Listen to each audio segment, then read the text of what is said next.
Tonight we are going to spend a few long, quiet hours in the company of the things the wizarding world never explained. Not the great battles, not the famous victories, but the loose threads, the unanswered questions, the small, strange gaps in the story that you only notice when you slow down and look closely. The wizarding world is full of them, magic that works in ways no one ever sets out plainly, rules that bend when the story needs them to, characters who vanish from the page with their secrets still folded up inside them, objects whose true nature is hinted at and never spelled out. For most of the time we spend inside these stories, the pace carries us past all of it, too fast to wander. Tonight there is no pace. Tonight we can stop at each one of these little mysteries, turn it over slowly in the dark, look at what we know and what we do not, and then set it gently back down and move on to the next. There will be no answers to most of these, and that is the point, Anne. These are the questions that were never resolved. The puzzles was left open at the back of the wizarding world, and there is something restful in sitting with a question you do not have to solve. You can let each one drift through your mind without chasing it. You do not have to remember any of them. You only have to rest and let the slow procession of small mysteries carry you down towards sleep, one quiet wandering at a time. Before we begin, let me thank the people who keep coming back to fall asleep here, night after night. If you are drifting off with us again, leave a comment and tell me how many nights in a row it has been. And if this is your first night finding your way to this quiet corner, just write night 1 so I know you are here. Now settle into whatever is soft and warm around you. Let your shoulders drop, turn the lights down low, and we can begin to wander through the unsolved. We will start with the wands, because the wand is the first piece of magic anyone in this world ever touches, and almost nothing about how it truly works is ever fully explained. When a young witch or wizard goes to be fitted for a first wand, they are told a strange and lovely thing. The wand chooses the wizard, not the other way around. The wand maker does not sell you a tool so much as introduce you to a partner that has, in some sense no one ever defines, decided that it wants to be yours. A wand contains a core, a single magical substance taken from a powerful creature, a phoenix feather, or a dragon heartstring, or the hair of a unicorn, sheathed in a particular wood, and the matching of core and wood to a person is treated as something close to sacred by the people who make them. But what is actually happening in that matching is never made clear. What does it mean for a wand to choose? What is it sensing when it reaches toward one child and stays cold and unresponsive in the hands of another? Is there something alive in the wand? Some flicker of preference? Some fragment of awareness housed in the feather or the heartstring at its center? Or is it responding to something in the wizard, some signature of their particular magic that calls to one core and not another? No one ever says. The wand maker speaks of it as a deep and subtle thing, a relationship that grows stronger with use, a partnership in which the wand learns from the wizard and the wizard from the wand, and then the story moves on and leaves the whole mystery sitting there, unexamined at the very root of how magic is performed. And the deeper you look at wand lore, the stranger it becomes, because the rules of it seem to shift depending on who is explaining them and what the moment requires. A wand's loyalty, we learn, can change hands. If you defeat the owner of a wand, even a wand that is not the one you are holding, even by a spell as gentle as a disarming charm, the allegiance of that wand can silently transfer to you, whether or not you ever pick it up, whether or not you even know it has happened. This single rule, the rule of winning a wand's loyalty by defeating its master, becomes the hinge on which the entire ending of the whole saga turns. And yet it is a rule that is barely mentioned until the moment it becomes essential, and once you know it, you start to wonder how it could possibly be so simple and so strange at once. Does every duel, then, silently reassign the loyalty of every wand on the losing side? When a wizard is disarmed in an ordinary classroom, does their wand's deepest allegiance flicker toward the student who disarmed them, unnoticed, meaningless, and then flicker back when they win it again a moment later? How does a wand even know it has been defeated? What is it watching? The books treat wand allegiance as a thing that matters enormously in one specific case and almost never anywhere else, and the gap between those two treatments is one of the quietest and largest mysteries in all of magic. The most famous wand of all carries the deepest tangle. The Elder Wand, the unbeatable wand of legend, is said to pass from owner to owner only through conquest, each new master winning it by defeating the last. And when you try to trace its true ownership through the final years of the wars, the chain becomes so knotted that scholars of the story still argue about it. Consider the path it took. The wand belonged to the great wizard who had won it long before, and it answered to him faithfully for decades. Then, on a high tower, a frightened boy disarmed that wizard, not killing him, not even truly fighting him, simply catching him off guard and stripping the wand from his hand with a quick charm. By the strange rule of allegiance, the wand's loyalty passed in that instant to the boy. Even though the boy never held the Elder Wand itself, even though he had only disarmed its master with his own ordinary wand. The boy did not know it, no one knew it. The wand was buried with its old master, sleeping in a white tomb, while its true allegiance belonged to a teenager who had no idea he had won it. Then, much later, in the grounds of a manor, another young man overpowered that boy in a scuffle, took his ordinary wand from him by force, and in doing so, without ever touching the Elder Wand, without even knowing it existed in his hands, won its allegiance again. The loyalty of the most powerful wand in the world had now passed twice, by 2 acts of disarming, to people who never held it and never knew. And all the while, the Dark Lord, who thought he owned it, who had broken into the tomb and taken the wand for himself, who was casting curses with it and trusting his life to it, did not actually command it at all. It answered in its silent way to a young man hundreds of miles away who had only meant to grab someone's wand in a fight. The whole tragic climax turns on this hidden chain of ownership, and the more carefully you follow it, the more questions it raises about exactly when and how the wand was paying attention. Did it transfer its loyalty at the moment of disarming, or at the moment of intent? Could its allegiance have passed back and forth several times in the chaos of those years without anyone noticing? The rule is stated as if it were clean and simple, and the events show it to be anything but, and the gap between the two is never closed. There is an earlier moment with a wand that is stranger still, and it happens in a graveyard, when the boy and the Dark Lord face each other for the first time since the night in the nursery. Their 2 wands meet in the air, and instead of one curse overpowering the other, something unexpected happens. The wands lock together in a thread of light, and the Dark Lord's wand begins to shudder and fail, and out of its tip come echoes of the people it has killed, pale shapes that step into the world to shield the boy and give him the moment he needs to escape. This event is explained, partly, by the fact that the 2 wands share a core. 2 feathers from the same rare bird, brothers in a sense, unwilling to work properly against each other. But the explanation only goes so far. Why does the connection produce the echoes of the dead? What are those shapes, exactly? The dim impressions of murdered people pouring out of a wand? Are they memories, imprints left in the wand by the spells it cast, or something more, some fragment of the people themselves caught in the magic? The phenomenon is given a name and a partial cause, and then left, like so much else, as a wonder that works because the story needs it to and is never fully understood.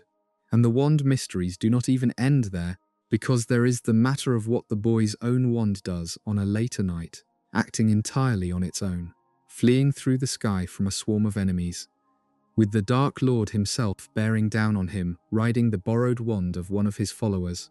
The boy's wand suddenly acts without him, of its own accord, sending a jet of golden fire at the Dark Lord and shattering the borrowed wand in his hand. The boy did not cast that spell, he did not choose it. His wand seemed to recognize its old enemy and to move on its own to defend its master, drawing on some power and some knowledge the boy himself did not have. This is one of the eeriest small moments in the whole story, a wand acting independently, making a choice, defending a person without being told, and it is never explained. The wand maker, asked about it afterward, confesses that he has never heard of such a thing, that he does not understand it, that wands do not, as far as he knows, act on their own. The one acknowledged authority on wands in the whole world is as mystified as anyone. The moment is left standing as proof that a wand is something far stranger and more alive than even the experts grasp, and then it too is set aside, another open door no one ever walks back through. From the mysteries of the wand, we drift towards something larger and quieter, the mysteries of death itself. Because the wizarding world is haunted, in every sense, by questions about what happens when a life ends, and it answers almost none of them. Deep in the Department of Mysteries, the secret heart of the ministry, where the most dangerous and least understood magic is studied, there is a room that holds a strange and terrible object. A stone archway, ancient and crumbling, standing alone on a raised dais, and hanging across the arch a tattered black veil that drifts and sways as though stirred by a wind no one can feel. Those who come near it hear something. Voices, faint murmuring from the other side, just beyond the edge of hearing. The sound of people speaking somewhere behind the veil, where no one can be seen. Some who stand before it are drawn to it, leaning toward the whispering, half wanting to step through, and those who love them have to pull them back.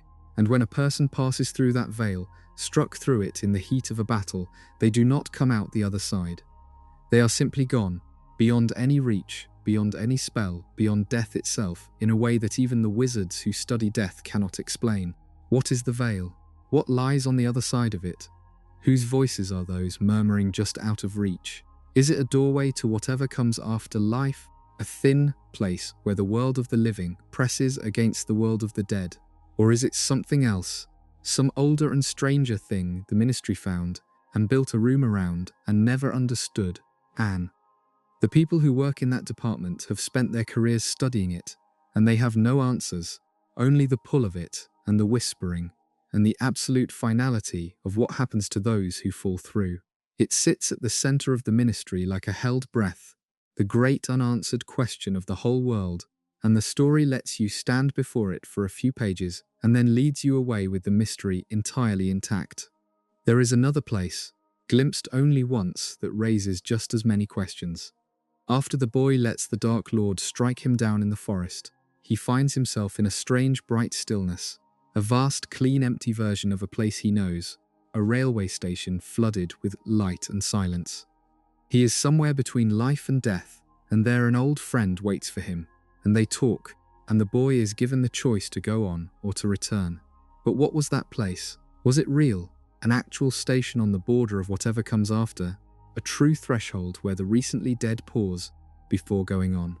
Or was it something happening inside the boy's own mind, in the final moment, a dream shaped by his memories, a conversation he was having with a part of himself? Anne. When he asks his old friend whether the whole thing is real or only happening in his head, he is told that of course it is happening inside his head, but that this does not mean it is not also real. The answer is beautiful, and it explains nothing. It hangs there, refusing to settle, leaving the nature of that bright, quiet station as one of the loveliest and most deliberate mysteries in the entire story. A door opened, just wide enough to show a glimpse of light, and then closed again before anyone can see what the light is. And then there are the ghosts, who raise a question so large that the story seems almost to avoid looking at it directly. The castle is full of them, the pearly translucent shapes of witches and wizards, who died long ago, and yet did not move on, drifting through the corridors, attending the feasts they can no longer eat, repeating the patterns of lives long over. We are told, in a rare quiet moment, what a ghost actually is. A ghost is the imprint of a soul that chose, at the moment of death, to remain behind, rather than go on to whatever waits, frightened of the unknown, clinging to the familiar world.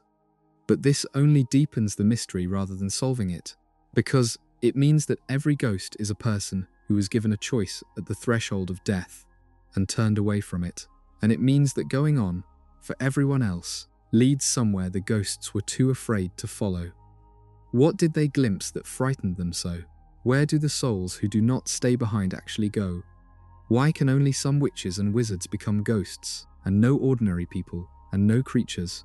The one ghost who explains all this to the boy does so with a deep sadness, the regret of someone who made the wrong choice and has had centuries to know it, and even he cannot say what lies beyond the choice he refused. The castle's ghosts are everywhere in these stories, so familiar that it is easy to stop seeing them, and each one is a small standing monument to the largest unanswered question there is. The Dark Lord's pursuit of deathlessness opens a whole cluster of questions about what a soul even is, and the story raises them without ever answering them. To make a Horcrux, a wizard splits his soul by an act of murder and seals the torn fragment inside an object, so that he cannot truly die while the object survives. But what is that fragment? When a piece of soul is hidden inside a diary or a ring or a locket, is it conscious in there, aware, waiting in the dark, or is it dormant, a sleeping seed of self that only wakes when someone draws near? The fragment in the diary clearly thinks and plans and acts, able to pour itself out and take a shape and work its will on the world, which suggests a whole separate consciousness sealed in a book. Yet other fragments seem inert, merely poisoning the minds of those who carry them without ever speaking. How much of a person is in each piece?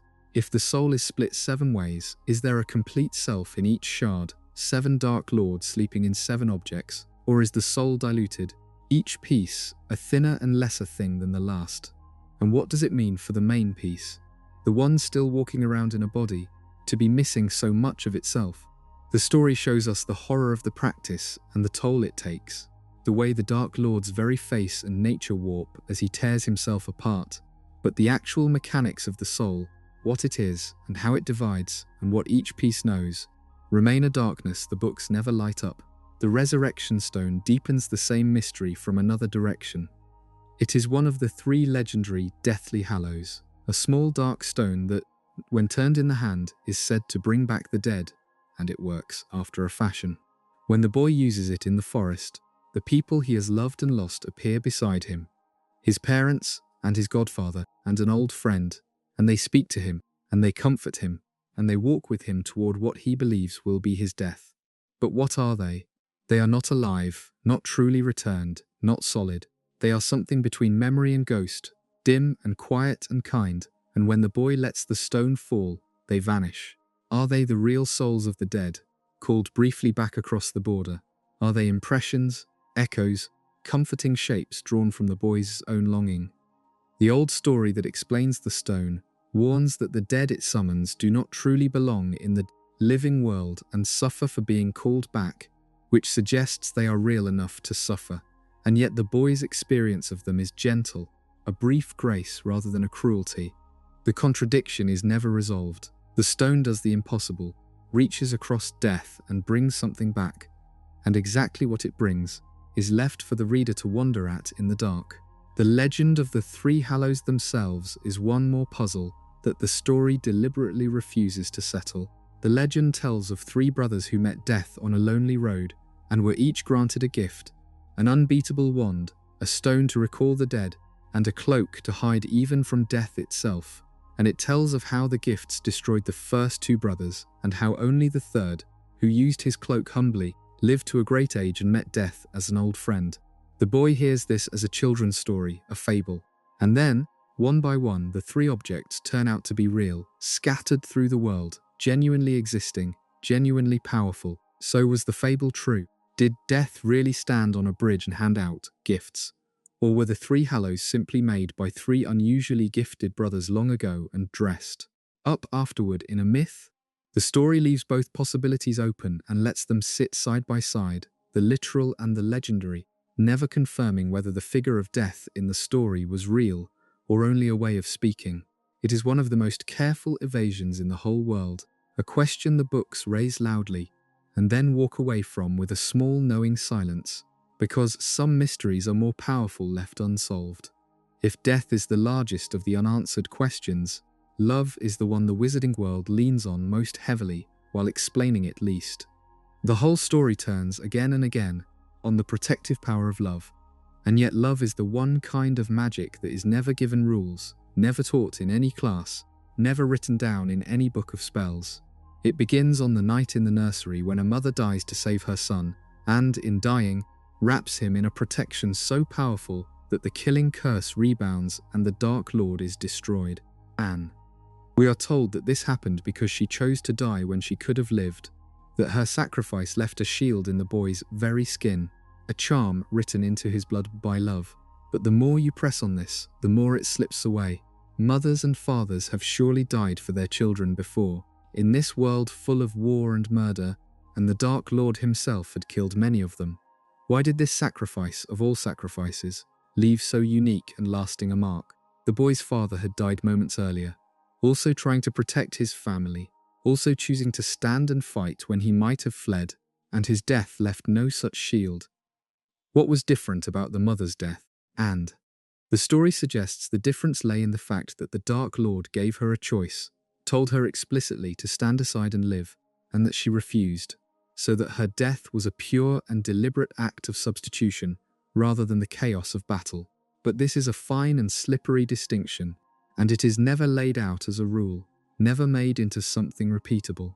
The single most important piece of magic in the entire story, the protection that saved the boy and doomed the Dark Lord, operates by a logic that is felt rather than explained, and any attempt to state it precisely runs into edges the books never sanded down.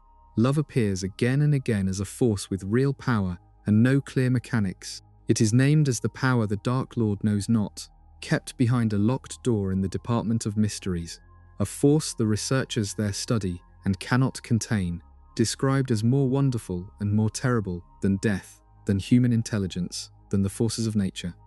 That is a grand claim, and the story believes it utterly, building its entire resolution on the idea that love is the deepest magic there is. And yet what love actually does, how it works, why it shields one person and not another, why it can rebound a curse here and merely break a heart there, is left entirely to feeling. Love in this world is real enough to kill a Dark Lord, and vague enough that no one can ever say exactly how. It is the great soft mystery at the center of everything, treated as too large and too sacred to be reduced to rules, which is lovely, and which also means that the very foundation of the story rests on something the story declines to explain. The strangest corner of the love mystery is a dark one, and it concerns the Dark Lord's own birth. His mother was a witch who loved a handsome young man who did not love her back, and most accounts hold that she won him with a love potion, a brew that creates not love but a powerful and dangerous obsession, a counterfeit of the real thing. Under its influence, the young man married her, and she became pregnant, and then, the story goes, she stopped giving him the potion, perhaps hoping he had come to love her truly, and he woke from the enchantment and left her at once. And here the books raise a question, and then very carefully do not answer it. Did the fact that the Dark Lord was conceived while his father was under a love potion, conceived in counterfeit love rather than the real thing, leave some mark on him?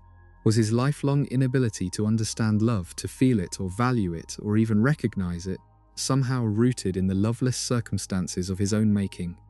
It is suggested gently as a possible shadow over his whole nature, the idea that a child conceived under a false love might be incapable of the true kind. And then it is left exactly there, as a possibility, a haunting maybe, never confirmed as cause and never dismissed. One of the most subtly disturbing open questions in the world, sitting at the very root of where the darkness came from. The prophecy that started so much of the trouble carries its own set of unanswered questions, and they go to the heart of whether anything in this world is fated at all. A seer spoke a handful of lines about a child who would have the power to defeat the Dark Lord, a child born as a certain month ended to parents who had defied him 3 times, marked as his equal, and bound to him so tightly that neither could live while the other survived. The Dark Lord heard part of it, acted on it, and in acting on it made it come true. But the questions cluster thickly around that small handful of words. Begin with the seer herself. She was, by every account, a fraud most of the time, a woman who draped herself in mystic airs and produced nothing but vague nonsense, and yet twice in her life she fell into a real trance and spoke a true prophecy without any memory of having done so afterward. How does that work? What is prophecy in this world? Is the future genuinely fixed, written somewhere, glimpsed by a seer in a moment of true sight? Or does a prophecy only become true because people hear it and act on it, so that the speaking of it is what causes it? The story seems to argue, through the wise old wizard, that the prophecy had no power of its own, that it only mattered because the Dark Lord chose to believe it and to act, and that had he ignored it entirely, it might never have come to pass. That is a comforting idea, that fate is made by choice rather than imposed from above. And yet the prophecy did come true, in every particular, which makes it hard to shake the feeling that it was somehow always going to. The story wants to have it both ways, a world with real prophecy and real free will at once, and it never quite resolves the contradiction, leaving you to wonder whether the seer saw a fixed future or spoke a self-fulfilling spell. Then there is the choice the Dark Lord made, the choice that defined everything. The prophecy could have pointed to either of two boys, both born as that month ended, both sons of parents who had defied him 3 times. One was the boy who became the hero. The other was a different boy entirely, who grew up in the shadow of the same prophecy without ever being chosen by it. The Dark Lord picked the first, and the books suggest he did so because that boy was a half-blood like himself, that he saw his own reflection in the child and feared it most. But this is offered as a guess, even by the wisest characters, never as a certainty. Why did he truly choose as he did? What turned his attention to one cradle and not the other? Had he chosen differently, the entire history of the world would have bent another way, and the boy who became the hero would have lived an ordinary life. The hinge on which everything swings is a choice made off the page, for reasons no one ever fully knows, by a man who told no one his real thoughts. It is one of the great what-ifs of the whole story, and the books leave it deliberately, tantalizingly open. And the hall where that prophecy was kept raises quiet questions of its own. Deep in the Department of Mysteries, there is a vast chamber filled with row upon row of small glowing glass spheres, stretching away into the dark, each one holding a recorded prophecy, thousands upon thousands of them, gathering dust on endless shelves. Every one of those spheres is a glimpse of someone's future, spoken by some seer across the centuries and somehow captured and stored. Who collects them? How are they recorded? And by whom? And how does the ministry know when a true prophecy has been spoken so that it can be caught and shelved? Only the people a prophecy is about can lift its sphere from the shelf without being driven mad, which means most of those thousands of futures can never be heard by anyone, sitting there glowing faintly in the dark, unknowable, unfulfilled or fulfilled without anyone ever knowing. That silent hall, full of futures no one will ever hear, is one of the strangest images in the whole world, and the mechanics of it, how it is built and tended and filled, are never explained at all. Few mysteries in the wizarding world cause as much quiet head-scratching as the matter of time travel, because the story introduces a device that breaks the rules of everything around it and then, having used it once, mostly pretends it does not exist. The device is a small hourglass on a chain, a time turner, and turning it carries the wearer back through the hours, letting them live a stretch of time over again. A young student is given one, quite casually by the school, simply so that she can attend more classes than the day has hours for, which is already a strange thing. The bending of time itself granted to a 13-year-old to ease a crowded timetable, and later that same device is used to undo a terrible evening, to slip back a few hours and change what happens, to save 2 innocent lives that had already, in the first version of the night, been lost. And the moment you see that it can do this, the questions begin and never stop. If time can be turned back to save a life, to fix a disaster, to undo a death, then why is it not used everywhere, all the time, for every catastrophe? The Dark Lord rises and kills and rises again across decades, and at no point does anyone reach for the device that could carry them back to stop him. Before he began, whole battles are lost, beloved characters die, the war grinds on through years of suffering, and the means to revisit and rewrite any single hour of it is sitting in a drawer in the ministry the entire time. The story offers a partial patch for this much later, telling us that all the time turners were destroyed in a single accident during a battle in the Department of Mysteries, smashed in a cabinet, lost in a tumbling loop of shattered hours. But that only explains the absence of time travel after that night. It does nothing to explain why, in all the years before, with the devices intact and available, no one ever used them to undo the worst of the war. Anne.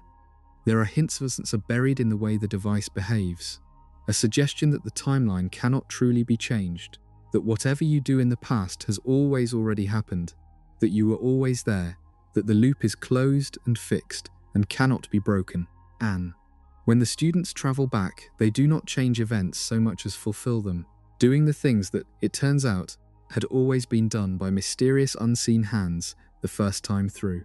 By this logic, You could never go back and kill the Dark Lord as a child, because you did not, because the world is the world it is, and any trip into the past was always part of how things turned out.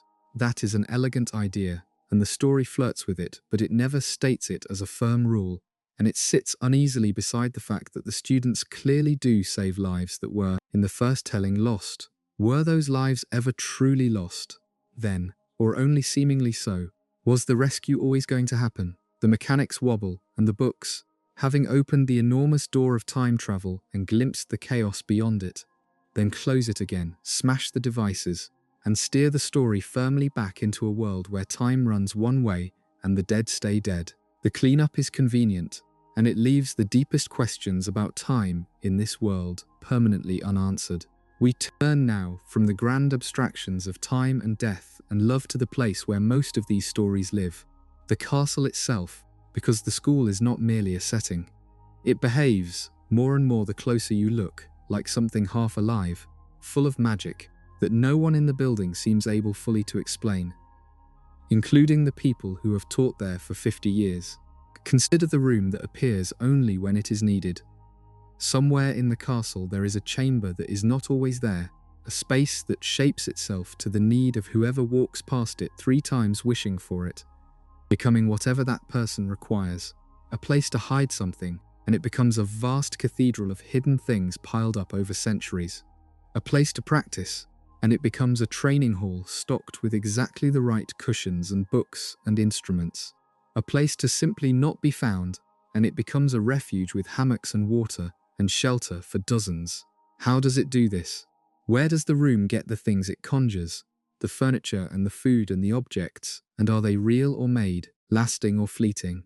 Does the room think, in some sense, reading the needs of the people outside its walls and answering them, or is it a blind enchantment, a spell laid down long ago that responds without understanding? It seems almost to have moods, almost to have limits it sets for itself, and once, when 2 people need it for opposite reasons at the same time, it seems to strain. No one ever explains who made it, or how, or what it truly is. The wisest wizard in the school admits he has never fully mapped its possibilities, that he discovers new things about it even in his old age. A room that becomes anything, tucked into a castle full of people, and not one of them can tell you how it works. The hat that sorts the children raises a stranger question still, because the hat is clearly intelligent. It thinks, it speaks, it composes new songs every year, it weighs the secret qualities of a child's character in a few seconds of contact, and it argues, when pressed, defending its own judgments. It was, we are told, once the actual hat of one of the 4 founders of the school, enchanted by all 4 of them together, to carry on their work of sorting after they were gone, given enough of their combined intelligence to read a child and choose a house. But what is it really? Is there a mind in that hat? A genuine awareness that has sat on a shelf for 1,000 years, conscious in the dark between sortings, thinking its own slow thoughts across the centuries? It seems to know things it should not, to see into people, to understand the whole long history of the school and its founders' quarrels. And it can be argued with. When one frightened boy begs not to be placed in a certain house, the hat takes his wishes into account and chooses otherwise, which means the sorting is not a pure reading of character, but a negotiation. A thing that can be swayed by a child's pleading. So how many sortings were shaped by a nervous child's silent wishes? How often did the hat's choice come down not to who a person truly was, but to who they were afraid of becoming or hoped to be? The hat sorts every witch and wizard in the country into the houses that will shape their entire lives, and what it actually is and how much its choices can be bent is never made clear, and the castle around them seems to share in this quiet half-awareness. The staircases move, swinging from landing to landing, sometimes carrying people where they did not mean to go, as though the building has preferences of its own. Doors pretend to be walls and walls pretend to be doors. Rooms relocate. A whole network of secret passages threads through the stone, some of them seeming to open and close according to their own logic. The castle hides things and reveals them, shelters its students, and occasionally seems to play with them. And in the final battle, the very stone of it rises up to defend itself. Statues and suits of armor marching at a word, the building itself joining the fight. Is the castle alive? Is there some ancient awareness, soaked into its 1,000 years of stone, some accumulation of all the magic ever worked inside it? Or is it simply layer upon layer of old enchantment, spells laid by countless hands over countless years, tangled together into something that only seems to have a will? No one ever says. The people who live there treat its strangeness as ordinary, the way you stop noticing the quirks of a house you have lived in all your life. And the deepest question, whether the castle in some sense knows them, is never even properly asked. There is one object made inside that castle that may be the most astonishing piece of magic in the entire world, and almost no one ever stops to marvel at it, because it is made by teenagers and used to sneak around. The map, a piece of old parchment that shows the entire castle, every room, every passage, every secret way in and out and moving across it in real time, a small labeled dot for every single person inside the walls, each one named correctly, each one tracked as they walk. Anne. 4 students made this while they were still at school. 4 teenagers built a thing that knows the position and the true identity of every person in a vast and magical castle at every moment, that cannot be fooled by disguise, that sees through invisibility, that names a man correctly even when he is hiding inside another shape or wearing a stolen face. It identifies an imposter that the greatest wizards in the school have failed to detect, because the map does not care what you look like or what name you are using. It knows who you really are, and no one ever explains how. How does the map know a person's true name? How does it see through an invisibility cloak, the very kind of cloak that hides a person even from death? How does it pierce the disguise of a man drinking a potion to wear another's face, when that disguise fools everyone with eyes? The map reads something deeper than appearance, some essential identity that a person carries beneath every mask, and it reads it instantly for hundreds of people at once, and it was made by 4 mischievous boys who, as far as anyone knows, never did anything else remotely on this level. The magic required to build such a thing would seem to outstrip the work of the most accomplished adult wizards in the story, and yet there it is, folded up in a drawer, treated as a clever toy. It is one of the great unremarked mysteries of the world, a casual miracle, and the books hand it to us without ever pausing to wonder how 4 students could possibly have made it. The small-bound servants of the wizarding world raise questions that are quieter and a little sadder. The house-elves are a whole magical people, immensely powerful in their own strange way, able to appear and vanish where ordinary wizards cannot, able to work magic that bends the rules the wizards themselves are bound by. And yet they live in service, bound to wizarding families and to great houses, and to the school itself, most of them seeming to want nothing else, taking a deep shame in the very idea of freedom or payment. Where did this arrangement come from? How did a people so powerful come to be so completely bound, and bound not only by enchantment but by their own beliefs, raised to find dignity in service and humiliation in liberty? The story shows us one elf who longs to be free and is treated as a strange exception, and another who is freed and nearly broken by it, and it raises, through them, an uncomfortable question about a whole society resting on the bondage of a magical people who have been shaped, somehow, to love their chains. But the origin of it all, how the elves came to be bound in the first place, how deep the enchantment runs, and how much of their devotion is magic, and how much is belief, is never explained. It sits under the cozy surface of the wizarding world as one of its most troubling and least examined mysteries. Even the paintings on the walls hold a puzzle. The portraits of the wizarding world move and speak, their painted subjects wandering between frames, visiting one another's pictures, dozing, gossiping, sometimes carrying messages across the castle. And the portraits of the dead seem to know things. The painted headmasters in the school's high office advise the living, recall their own lives, act with what looks like the personality and memory of the people they depict. So how much of a person is in their portrait? When a great wizard dies and his portrait wakes on the office wall, is some piece of him truly there, some echo of his mind and will, or is it only a clever image, a magical impression trained to act as he would have acted? The painted figures themselves seem unsure, and sometimes speaking as though they are the person, sometimes admitting they are only a representation, a likeness with limits. The line between a living memory and a magical recording is never drawn.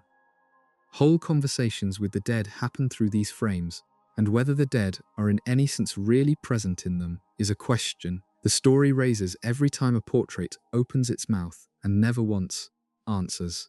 The wizarding world is dotted with smaller loose threads too, the kind that snag in your mind once you notice them and then will not come free, and we can drift through a few of those now, gentle little puzzles that the story never bothered to tidy up. There is the question of how the authorities know when an underage witch or wizard does magic outside school, a thing called the trace. Young wizards are forbidden to use magic away from school during the holidays, and when they break the rule, the ministry seems to know almost at once, sending stern letters of warning. But the way this knowledge works falls apart the moment you press on it. The trace, we eventually learn, detects magic done in the vicinity of an underage person rather than magic done by them, which means the ministry cannot actually tell who cast a spell, only that magic happened near a child. So how is it that a boy is blamed for a spell he did not cast, a bit of stray magic worked by a visiting elf in his house, with the ministry assuming the boy himself was responsible? And how do the children of wizarding families seem to get away with so much, practicing and playing with magic in homes full of adult witches and wizards, when the same trace would surely be triggered there too? The answer appears to be that in a house full of grown wizards, no one can tell which magic belongs to the child, so the underage wizards of old families enjoy a freedom that a boy raised among ordinary people, where any magic must be his, never gets. It is an unfairness built right into the system, one more way the old families are subtly advantaged. And the precise workings of the trace, how it is laid, how it lifts when a wizard comes of age, why it cannot simply identify the caster, are left as a tangle the story never comes out. There is the matter of the loyal orange cat with the squashed face, a small mystery that hides in plain sight. Anne. This cat belongs to one of the boy's friends, and from the moment it arrives it behaves with an intelligence that goes well past anything a cat should have. It takes an instant, ferocious dislike to a particular pet rat, hunting it, harrying it, trying again and again to get at it, as though it knows something no one else does, and it turns out to be right. The rat is no rat at all, but a man in hiding, a traitor, wearing an animal's shape, and the cat seems to have understood this from the start, to have seen through the disguise that fooled an entire family for years. The cat also helps the boy's godfather, works with him, seems to grasp the whole situation with a depth of understanding that unsettles you once you notice it. We are told, almost in passing, that the cat is part magical creature, a half-breed of some cleverer kind, which is offered as explanation enough. But it is not really. How did it see through the rat's disguise when no human did? How much does it understand? What exactly is it? The cat saves the day and then settles back into being a pet, and the strange depth of its knowledge is never accounted for. One more small intelligence moving through the story with secrets it cannot tell. Anne. And there are the odd edges of how magic behaves in children before they are trained. The phenomenon of accidental magic, where a frightened, or angry, or desperate young wizard does something impossible without meaning to. A boy finds himself suddenly on a school roof with no memory of climbing. Glass vanishes from a window so that a snake can slip free. A hated aunt swells up like a balloon and drifts against the ceiling. This untrained magic is powerful, responsive, oddly precise in its protective instincts, and yet it is uncontrolled, surfacing only under strong emotion. What is it? This raw magic that acts before any wand or word. Where does it live in a child? And why does it answer to feeling rather than will? And why does it fade as training begins, replaced by the deliberate magic of spells? It suggests that the real source of magic is something deeper and wilder than the tidy incantations taught in class. Something tied to emotion and need, and the unconscious self, and the story shows it to us again and again, without ever explaining what it truly is or where, in a person, it comes from. Money is rarely the stuff of wonder, but the wizarding economy hides a real puzzle once you start to turn it over. The boy discovers early on that his parents left him a small fortune, a vault deep beneath the wizarding bank piled with gold coins, enough to keep him comfortable for years. Other families are poor, counting every coin, patching their robes and buying second-hand books. Still others, the old, pure blood houses, are vastly wealthy, their fortunes stretching back generations. But where does wizarding money actually come from? In a place where food can be multiplied, where objects can be conjured and mended and transformed, where almost any physical need can be met with a flick of a wand, what gives gold its value, and how does anyone become rich or stay poor? You cannot conjure gold from nothing, we are told, and you cannot make food appear from thin air, only multiply or summon what already exists, which sets some limits. But it still seems strange that scarcity and wealth should mean so much in a place where so much can simply be made. How do wizards earn their livings? What work produces those vaults of gold? The old fortunes seem to sit and grow without anyone tending them. The poor families seem unable to climb out of their poverty, despite possessing the same magic as the rich, and the whole economy runs along in the background, taken for granted, its foundations never examined. It is a small mystery, but a stubborn one. The question of what wealth even means in a world that can conjure so much of what it needs. There is a moment, early on, when the boy stands before a strange mirror that shows not your reflection but your heart's deepest desire, and the wise old wizard finds him there and gently warns him away from it, explaining what the mirror does. And the boy, curious, asks the old man what he sees when he looks into it. The old man answers that he sees himself holding a pair of warm woolen socks, that one can never have enough socks. It is a kind and funny answer, and the boy accepts it, and only much later does the reader understand that it was almost certainly a lie, a deflection, the old man hiding the true and painful longing of his heart behind a joke about socks. So what did he really see, given everything we later learn about his life? His lost sister, the family broken in his youth, the guilt he carried for decades. It seems certain that the mirror showed him his dead family whole and alive again, his deepest wish to undo the loss he never stopped grieving. But he never says. He turns the question aside with a soft joke, and the truth of what the most powerful wizard of the age most desired stays hidden. Behind a pair of imaginary socks, one of the most tender unanswered questions in the whole story, an old man's grief glimpsed only in the careful way he refuses to speak of it. The same old wizard made a choice at the very beginning that troubles the whole story afterward, and never fully answers for it. He left the orphaned boy on the doorstep of his only living relatives, ordinary people who hated magic, knowing surely that they would treat the child coldly, and they did. The boy grew up unloved and unwanted, sleeping in a cupboard, made to feel a burden in his own home for 10 long years. The old wizard had reasons, real ones, rooted in the old protection in the boy's blood, the shield of his mother's sacrifice that could only hold so long as the boy lived among his mother's kin. By placing him there, the old man kept him safe from the Dark Lord's surviving followers through all the dangerous years of his childhood. That much is explained, but the question that lingers is harder and quieter. Did the old wizard know how badly the boy would be treated, and choose that safety over that suffering anyway, deciding that an unhappy childhood was a price worth paying for a living one? Did he check on the boy across those years, and if he did he see the cupboard and the coldness, and decide to do nothing? The man who arranged it carried, by his own admission near the end, a great deal of guilt about how much he had used and shaped the boy's life. But the precise weight of that early choice, how much he knew and how much he allowed, is never fully laid bare, a shadow over even the kindest figure in the story. Let your mind rest for a moment here, in the soft space between mysteries. There is no need to hold on to any of these. They are only questions after all, and questions ask nothing of you in the dark. Let the ones that have drifted by already sink away, and we can turn slowly toward a few more of the strange, unexplained corners of this world. And there are creatures in the wizarding world that can only be seen by certain people, and the rule for who can see them is one of the eeriest small mysteries there is. The thestrals are great winged horses, skeletal and black, that draw the school carriages. And for most students, the carriages appear to pull themselves, drawn by nothing at all, because most students cannot see the creatures. Only those who have seen death, truly seen a person die and come to understand it, can perceive the thestrals.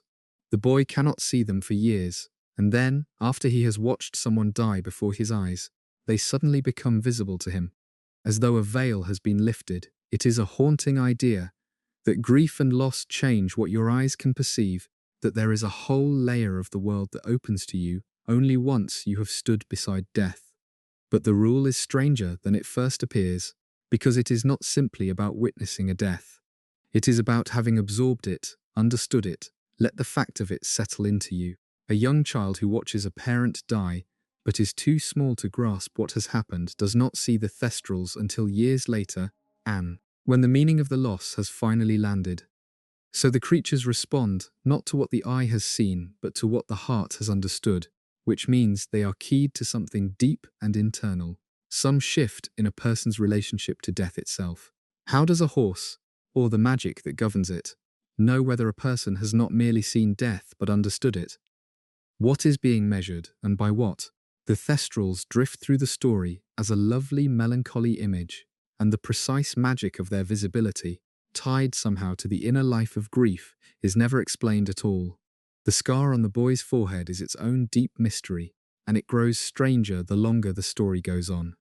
It is the mark left by the curse that should have killed him. A thin lightning-shaped line, and it is far more than a scar. It hurts when the Dark Lord is near, or when his anger flares. It shows the boy visions, flashes of what the Dark Lord is seeing and feeling, sometimes pulling him fully into the Dark Lord's mind, letting him watch through another's eyes from far away. It is a connection, a thread strung between the boy and his enemy, and we eventually learn part of why. On the night the curse rebounded, a fragment of the Dark Lord's torn soul broke loose and latched onto the only living thing in the room, the boy himself, lodging behind that scar, making the child an unintended vessel. That explains the link, after a fashion. But it leaves so much unsaid. Why does the connection run both ways, so that the boy can sometimes plant things in the Dark Lord's mind, as well as read them? Why does it sharpen and fade as it does? How can a fragment of soul, lodged in a living person, create a window between two minds across any distance, a kind of shared sight that no other magic in the story can match? The link drives whole stretches of the plot, and its true nature, what it is to carry a piece of your enemy's soul behind your eyes, is shown vividly and explained only in part.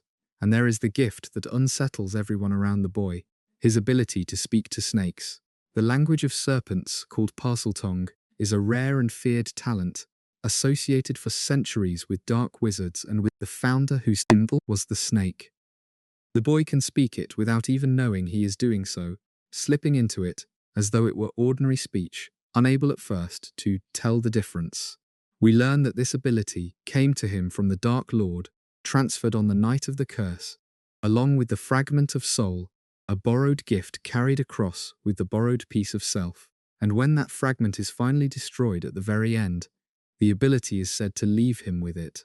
That is a clean enough explanation, as far as it goes, but it raises a quiet question about the nature of magic and the self.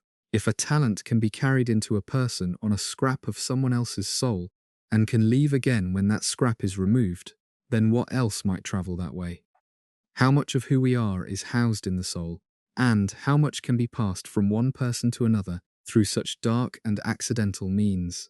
The boy spends years fearing that the gift means something dark in him, that it marks him as kin to the very evil he is fighting, and the resolution that it was never truly his at all only deepens the strangeness of a self that can be added to and subtracted from by the lodging and removal of a piece of someone else. Underneath the whole world sits a question so basic that it is easy to miss, the question of where magic comes from and how it is passed on, and the story's own facts make it impossible to answer cleanly. Magic seems to run in families, handed down from parent to child through the old bloodlines, which is the entire basis of the pure blood family's pride. And yet magic also appears, fully formed and powerful, in children born to ordinary non-magical parents, the witches and wizards the prejudiced call by an ugly name, who have no magical ancestry anyone can trace, and who are nonetheless every bit as gifted as the oldest pure blood. Where does their magic come from, if not from inheritance? And at the other end of the same puzzle sit the squibs, people born into magical families, surrounded by magic, descended from long lines of witches and wizards, who have no magic of their own at all, who can see the magical world but never take part in it, living as outsiders in the families that bore them.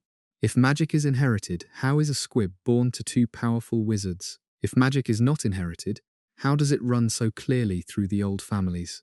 The story holds both truths at once. Magic that descends through blood, and magic that springs up from nowhere, and it never reconciles them. The squib and the muggle-born stand at opposite ends of the same unanswered question. The one with magical blood and no magic, the other with magic and no magical blood. And between them, they steadily take apart the whole idea that anyone understands where the gift comes from. Whole families of pureblood wizards built a century of cruelty on the belief that magic lives in the blood, and the existence of the muggle-born proves them wrong. And the existence of the squib proves that even they do not understand their own inheritance. And the deepest question, what magic actually is and why it appears in one child and not another, is never even seriously asked. The phoenix raises gentler questions but real ones. The old wizard keeps a phoenix, a magnificent bird of red and gold that bursts into flame when its body fails and is reborn from its own ashes, living on through death after death, across what may be an endless life. Fiercely loyal and intelligent, the bird can carry impossible weights and heal grievous wounds with its tears, able to appear when its master has need. It is in many ways the very image of everything good in the story, devotion and renewal, and the refusal to die. But what is it really? Is the reborn bird, the same self carried across the fire, or a new creature each time, a fresh life rising from the ashes of the last with only the appearance of continuity? When it weeps and its tears heal a dying boy, what is in those tears? And why should the grief of a bird hold the power to pull a person back from the edge of death? The bird chooses its master, stays out of loyalty rather than binding, comes and goes as it pleases, and seems to understand the human struggles unfolding around it with a depth no animal should have. After its master dies, it sings a lament, and flies away, and is never seen again, carrying its mysteries with it. The phoenix is one of the most beloved creatures in the whole world and one of the least explained, a living symbol whose actual nature, whether it is one undying self or an endless succession of reborn ones, is left to drift, like so much else, just out of reach. The old wizard's own family holds a sorrow that is also a mystery, the matter of his young sister, who died as a girl in circumstances the story only half reveals. She was, we learn, attacked and badly frightened by cruel boys when she was very small, and something in her broke afterward, some damage to her magic or her mind that left her fragile and unstable for the rest of her short life, prone to outbursts of uncontrolled power that the family hid away from the world, keeping her secret and sheltered in their home. What exactly was wrong with her is never spelled out plainly. There are hints of a particular kind of affliction, a dark and dangerous condition that can take hold of a young witch or wizard who suppresses their own magic out of fear or trauma, turning that bottled magic into a destructive force that can erupt and harm everyone around them, including the child who carries it, Anne. Whether the sister suffered from exactly this, or from something else, something simpler and sadder, is left deliberately unclear. Anne. Her death came in the chaos of a duel between the three young men who should have been protecting her, struck down by a curse no one could later say belonged to whom, so that the brother who loved her spent the rest of his life not knowing whether his own wand had killed his sister. The not knowing was his lifelong wound, and it is ours too. One of the most carefully kept mysteries in the story, a girl, half glimpsed through the grief of the people who failed her. Her true affliction and the true author of her death, both left forever in shadow. Far beneath the castle lies a mystery 1,000 years old, sealed in stone since the founding of the school. One of the four founders, the one who believed magic should be kept within old bloodlines, and quarrelled bitterly with the others over the teaching of muggle-born children, is said to have built a hidden chamber before he left, and to have sealed within it a monster that only his own true heir could ever release, a great serpent whose gaze means death. And the serpent waited. For 1,000 years it slept in the dark beneath the school, kept alive somehow across 10 centuries, until at last an heir came who could open the chamber and wake it. How does a creature live for 1,000 years, sealed in stone, without food, without light, without care? What kept it alive through all those silent centuries? while generations of students walked the floors above, never knowing it was there. And how did the founder build a chamber and a beast that would recognize his own distant descendant 1,000 years on, responding to the language of serpents that ran in his bloodline, opening only for one who carried his particular gift? The whole thing is a marvel of dark and patient magic, a trap set across a millennium, and the mechanics of it, how the monster endured and how the chamber knew its heir, are simply presented as fact and never explained. The serpent is killed before anyone thinks to ask how it had lived so long, and the questions sink back into the dark with the dead beast. A different founder's lost treasure raises a sadder and stranger puzzle. One of the school's founders had a daughter, a brilliant young woman who stole her mother's most prized possession, an enchanted diadem said to make the wearer wiser, and fled with it, and died far away, and became after death one of the castle's ghosts, drifting the corridors for centuries in silent grief, telling no one her story. The Dark Lord, charming and patient, somehow drew the story out of her when no one else in 500 years had managed. It learned where the lost diadem had ended up, retrieved it, and turned it into one of the vessels for his torn soul, hiding it back inside the very castle the founder's daughter had fled. So the ghost carried the secret of her mother's treasure for 5 centuries, and gave it up only to the one person who would use it for the darkest purpose imaginable. How did the Dark Lord win her confidence when no one else ever had? What did he say to a sorrowful ghost to make her surrender the secret she had guarded since before he was born? The story tells us that it happened, that the ghost regrets it terribly, but the actual meeting between them, the words that unlocked 500 years of silence, happens off the page and is never recovered. A secret kept for centuries, given up in a single conversation we never hear, is one more locked door in a castle full of them. The Dark Lord's earliest schemes against the boy hold their own quiet uncertainties about how much was planned and how much was chance. In the boy's first year, a nervous, stammering teacher turns out to be sheltering the Dark Lord himself, the bodiless remnant of him, clinging to the back of the man's head beneath a turban, the two of them sharing one body in pursuit of a stone that could restore him. In the boy's second year, an enchanted diary, secretly one of the Dark Lord's hidden soul vessels, falls into the hands of a young girl and begins to drain her life and to act through her, reopening the ancient chamber. But how much of this did the Dark Lord intend? Anne. The diary was placed in the school by one of his followers acting on old instructions, a follower who did not even know what the diary truly was, who meant only to cause trouble and stir up the old prejudices. Did the Dark Lord plan for his diary to end up in the school at that moment, or was it chance that carried it there, into the path of the very boy he had once failed to kill? Did the bodiless remnant of him choose to come hunting the stone in the one place the boy now lived, or did the two simply collide?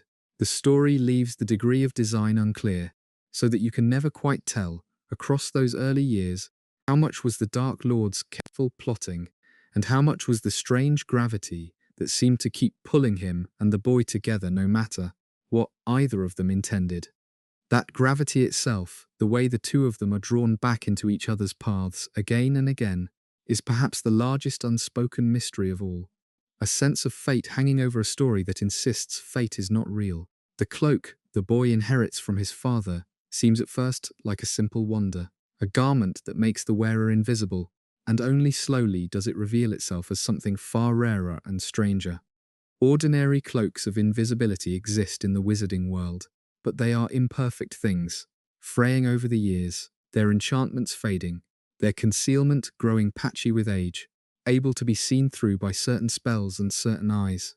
The boy's cloak is none of these things. It never fades. It has been passed down through his family for generations and works as perfectly as the day it was made. It hides him even from creatures and enchantments that should pierce any disguise.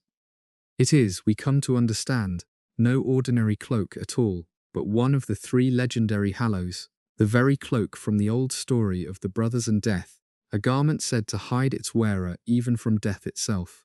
But this raises the quiet question of what it means for a cloak to hide someone from death. Is that only a poetic way of saying it never wears out, that its magic is permanent where others fade? Or is it literal, a true power to conceal a person from the force of death, to keep them hidden when their time might otherwise come. The old story treats it as literal, the third brother hiding under his cloak until he was ready to greet death as an equal. And if it is literal, then the boy spent years wrapped in a garment with power over death itself, and used it mostly to sneak through corridors after dark. The cloak's true nature, the difference between a clever concealment and a genuine shield against death, is hinted at and never resolved, a legendary object hiding in plain sight as a schoolboy's toy. The charm that was meant to keep the boy's family safe holds a puzzle at the center of the whole tragedy. To hide them from the Dark Lord, his parents used a powerful enchantment that conceals a secret inside a single living person, so completely that the secret cannot be found by any other means, cannot be seen, cannot be told by anyone but the chosen keeper. As that one person stays silent, the hidden thing is invisible to all the world. The family chose their keeper, trusted him with the secret of their hiding place, and were betrayed when he gave the secret to the Dark Lord. But the precise workings of the charm raise questions the story never settles. If only the keeper can reveal the secret, what exactly happens when he does? Once he has told one person, can that person tell others? Or does the secret stay locked to the keeper's word alone? When the keeper dies, what becomes of the secret? Does it pass to everyone who knew it, or vanish, or hold? The rules seem to shift depending on the moment, and later uses of the same charm behave in ways that do not quite line up with the first. The enchantment that decided the fate of the boy's whole family, the hinge of the entire tragedy, runs on a logic that is never made fully consistent, so that the more carefully you study the night his parents died, the more the magic that should have saved them slips between your fingers. Then there is the matter of how wizards travel, the ability to vanish from one place and appear instantly in another, a thing called apparition. It is dangerous to learn, and done wrong it can leave parts of you behind. And there are rules about it, places it cannot be done, wards that block it, distances that strain it. But the limits of it seem to bend whenever the story requires. The school is protected, we are told, by enchantments that make it impossible to appear or vanish anywhere within its grounds, a rule stated firmly and relied upon. And yet the house-elves appear and vanish inside the castle freely, their magic somehow exempt from the very wards that bind the wizards. And at moments of need even those wards seem to loosen. How do the elves slip through protections that stop the most powerful wizards? Why can their magic go where the wizards cannot? And how far can a wizard truly travel by appearing and vanishing, across a city, across a country, across the sea? Characters cross great distances in an eye blink at some moments and are bound by careful limits at others. The magic of instant travel is everywhere in the story, casually used, and its true reach and its true rules are never pinned down. One more piece of the world that works precisely as much as each moment needs it to, and no more. Among the darkest creatures in the world are the ones that guard its prison, and they may be the least understood of all. The dementors are tall, hooded shapes that glide, rather than walk, blind, faceless beneath their hoods but for a gaping mouth, and they feed on happiness, drawing every good feeling out of the people around them, and leaving only cold and despair. Come too close to one, and you relive your worst memories. Let one get close enough, and it will perform its final horror, drawing out and consuming the soul itself, leaving the body alive but empty forever. Where do these things come from? They are not born, as far as anyone says, and they do not seem to die. They breed somehow in darkness and despair, multiplying when misery spreads across the land, growing in number as the world grows bleaker, which suggests they are tied to human suffering in some deep way, feeding on it and flourishing in it. But what are they, at bottom? Are they a kind of creature, a dark species that arose somehow? Or are they something stranger, a physical form taken by despair itself, an emotion grown solid and hungry? The story never says. The wizarding government uses them as guards and executioners for years, chaining the worst of dark forces to the doors of its prison, and no one seems to know or care what the dementors truly are or where they came from, until they turn on their keepers and go over to the Dark Lord, drawn to him by the promise of more despair to feed on. A creature made of misery, multiplying in the dark, set to guard the prisoners of the state, and never once explained, is one of the bleakest open questions in the whole world. There is a curse that raises the deepest question of all about the mind. The curse that lets one wizard control another completely, bending them to his will, turning a free person into a puppet who will do anything they are told. Under this curse, a person feels, by all accounts, a wonderful floating ease, all worry gone, simply doing as the controlling voice instructs without resistance or care. And yet some people, rare and strong-willed, can fight it, can find within themselves a core the curse cannot reach, and refuse the commands and break free. This is presented as a matter of strength of will, of a certain inner toughness that lets a person resist domination. But it opens onto a vast unanswered question about the self and about freedom. What is that core that some people can hold against the curse and others cannot? Where does it live, this stubborn private self that even total magical control cannot quite reach? If most people become helpless puppets under the curse, and a few can resist by sheer will, then the curse becomes a strange test of the soul, and measuring something about a person that nothing else can measure. And it tangles the whole question of guilt and innocence in the wars, because so many of the Dark Lord's servants claimed afterward that they had acted under this curse, controlled against their will, and there was often no way to tell a true claim from a false one. How much of what people do is truly their own? The curse makes the question literal, and the story uses it again and again, without ever resolving what it really means to have your will taken from you, or what it is in the rare few that cannot be taken. The magic of forgetting holds quieter sorrows. Wizards can erase memories, modify them, remove a person's recollection of an event, or rebuild their past entirely, and this power is used casually throughout the world, to hide magic from ordinary people who stumble onto it, to cover tracks, to protect secrets. A whole branch of the government spends its time wiping the memories of muggles who see too much, but the deeper questions about this magic are never faced. How complete is a memory charm, and how permanent? Can erased memories ever truly be recovered, surfacing in dreams or in flashes, or are they gone forever, a piece of a life simply deleted? One character, a fraud, who built his fame on stealing others' stories and then wiping their minds, has his own memory destroyed in an accident, and is left a gentle empty shell, his whole self erased, and he never recovers, which suggests the damage can be total and lasting. And in the cruelest use of the magic in the whole story, a young woman erases herself entirely from her own parents' minds to keep them safe, removing every trace of their daughter from their memories, sending them away believing they never had a child at all. A sacrifice of love, so quiet and so devastating that it barely gets the weight it deserves. Could that ever be undone? Could they ever be made to remember their daughter again? And would they be whole if they were? The story does not say. The magic of erasing a mind is wielded lightly and lands heavily, and what it truly does to a person, whether a self once erased can ever be restored, is left as one more unhealed uncertainty. Some of the loose threads are lighter than questions of souls and forgetting, small snags in the fabric that catch your eye without troubling your heart. And we can wander through a few of those now, gentle puzzles to drift along with. There is the enchanted goblet that chooses champions, and the matter of how it was fooled. In a great tournament between 3 schools, a magical goblet is used to select one champion from each, a goblet that is supposed to weigh every name placed within it, and choose the worthiest, protected by an age line that prevents any student too young from entering. The whole thing is meant to be impartial and unbreakable, and yet an enemy hidden in the school slips the boy's name into the goblet, tricks it into choosing a 4th champion from a school that does not exist, and binds the boy into a deadly contest he never entered. How was the goblet fooled?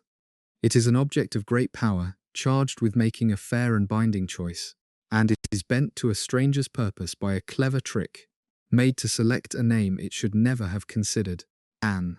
The story explains that the goblet was confounded, enchanted to believe there was a 4th school, but it leaves you wondering how an object, powerful enough to weigh the worth of dozens of names and bind the chosen with an unbreakable magical contract could be so easily deceived about something as basic as how many schools were competing.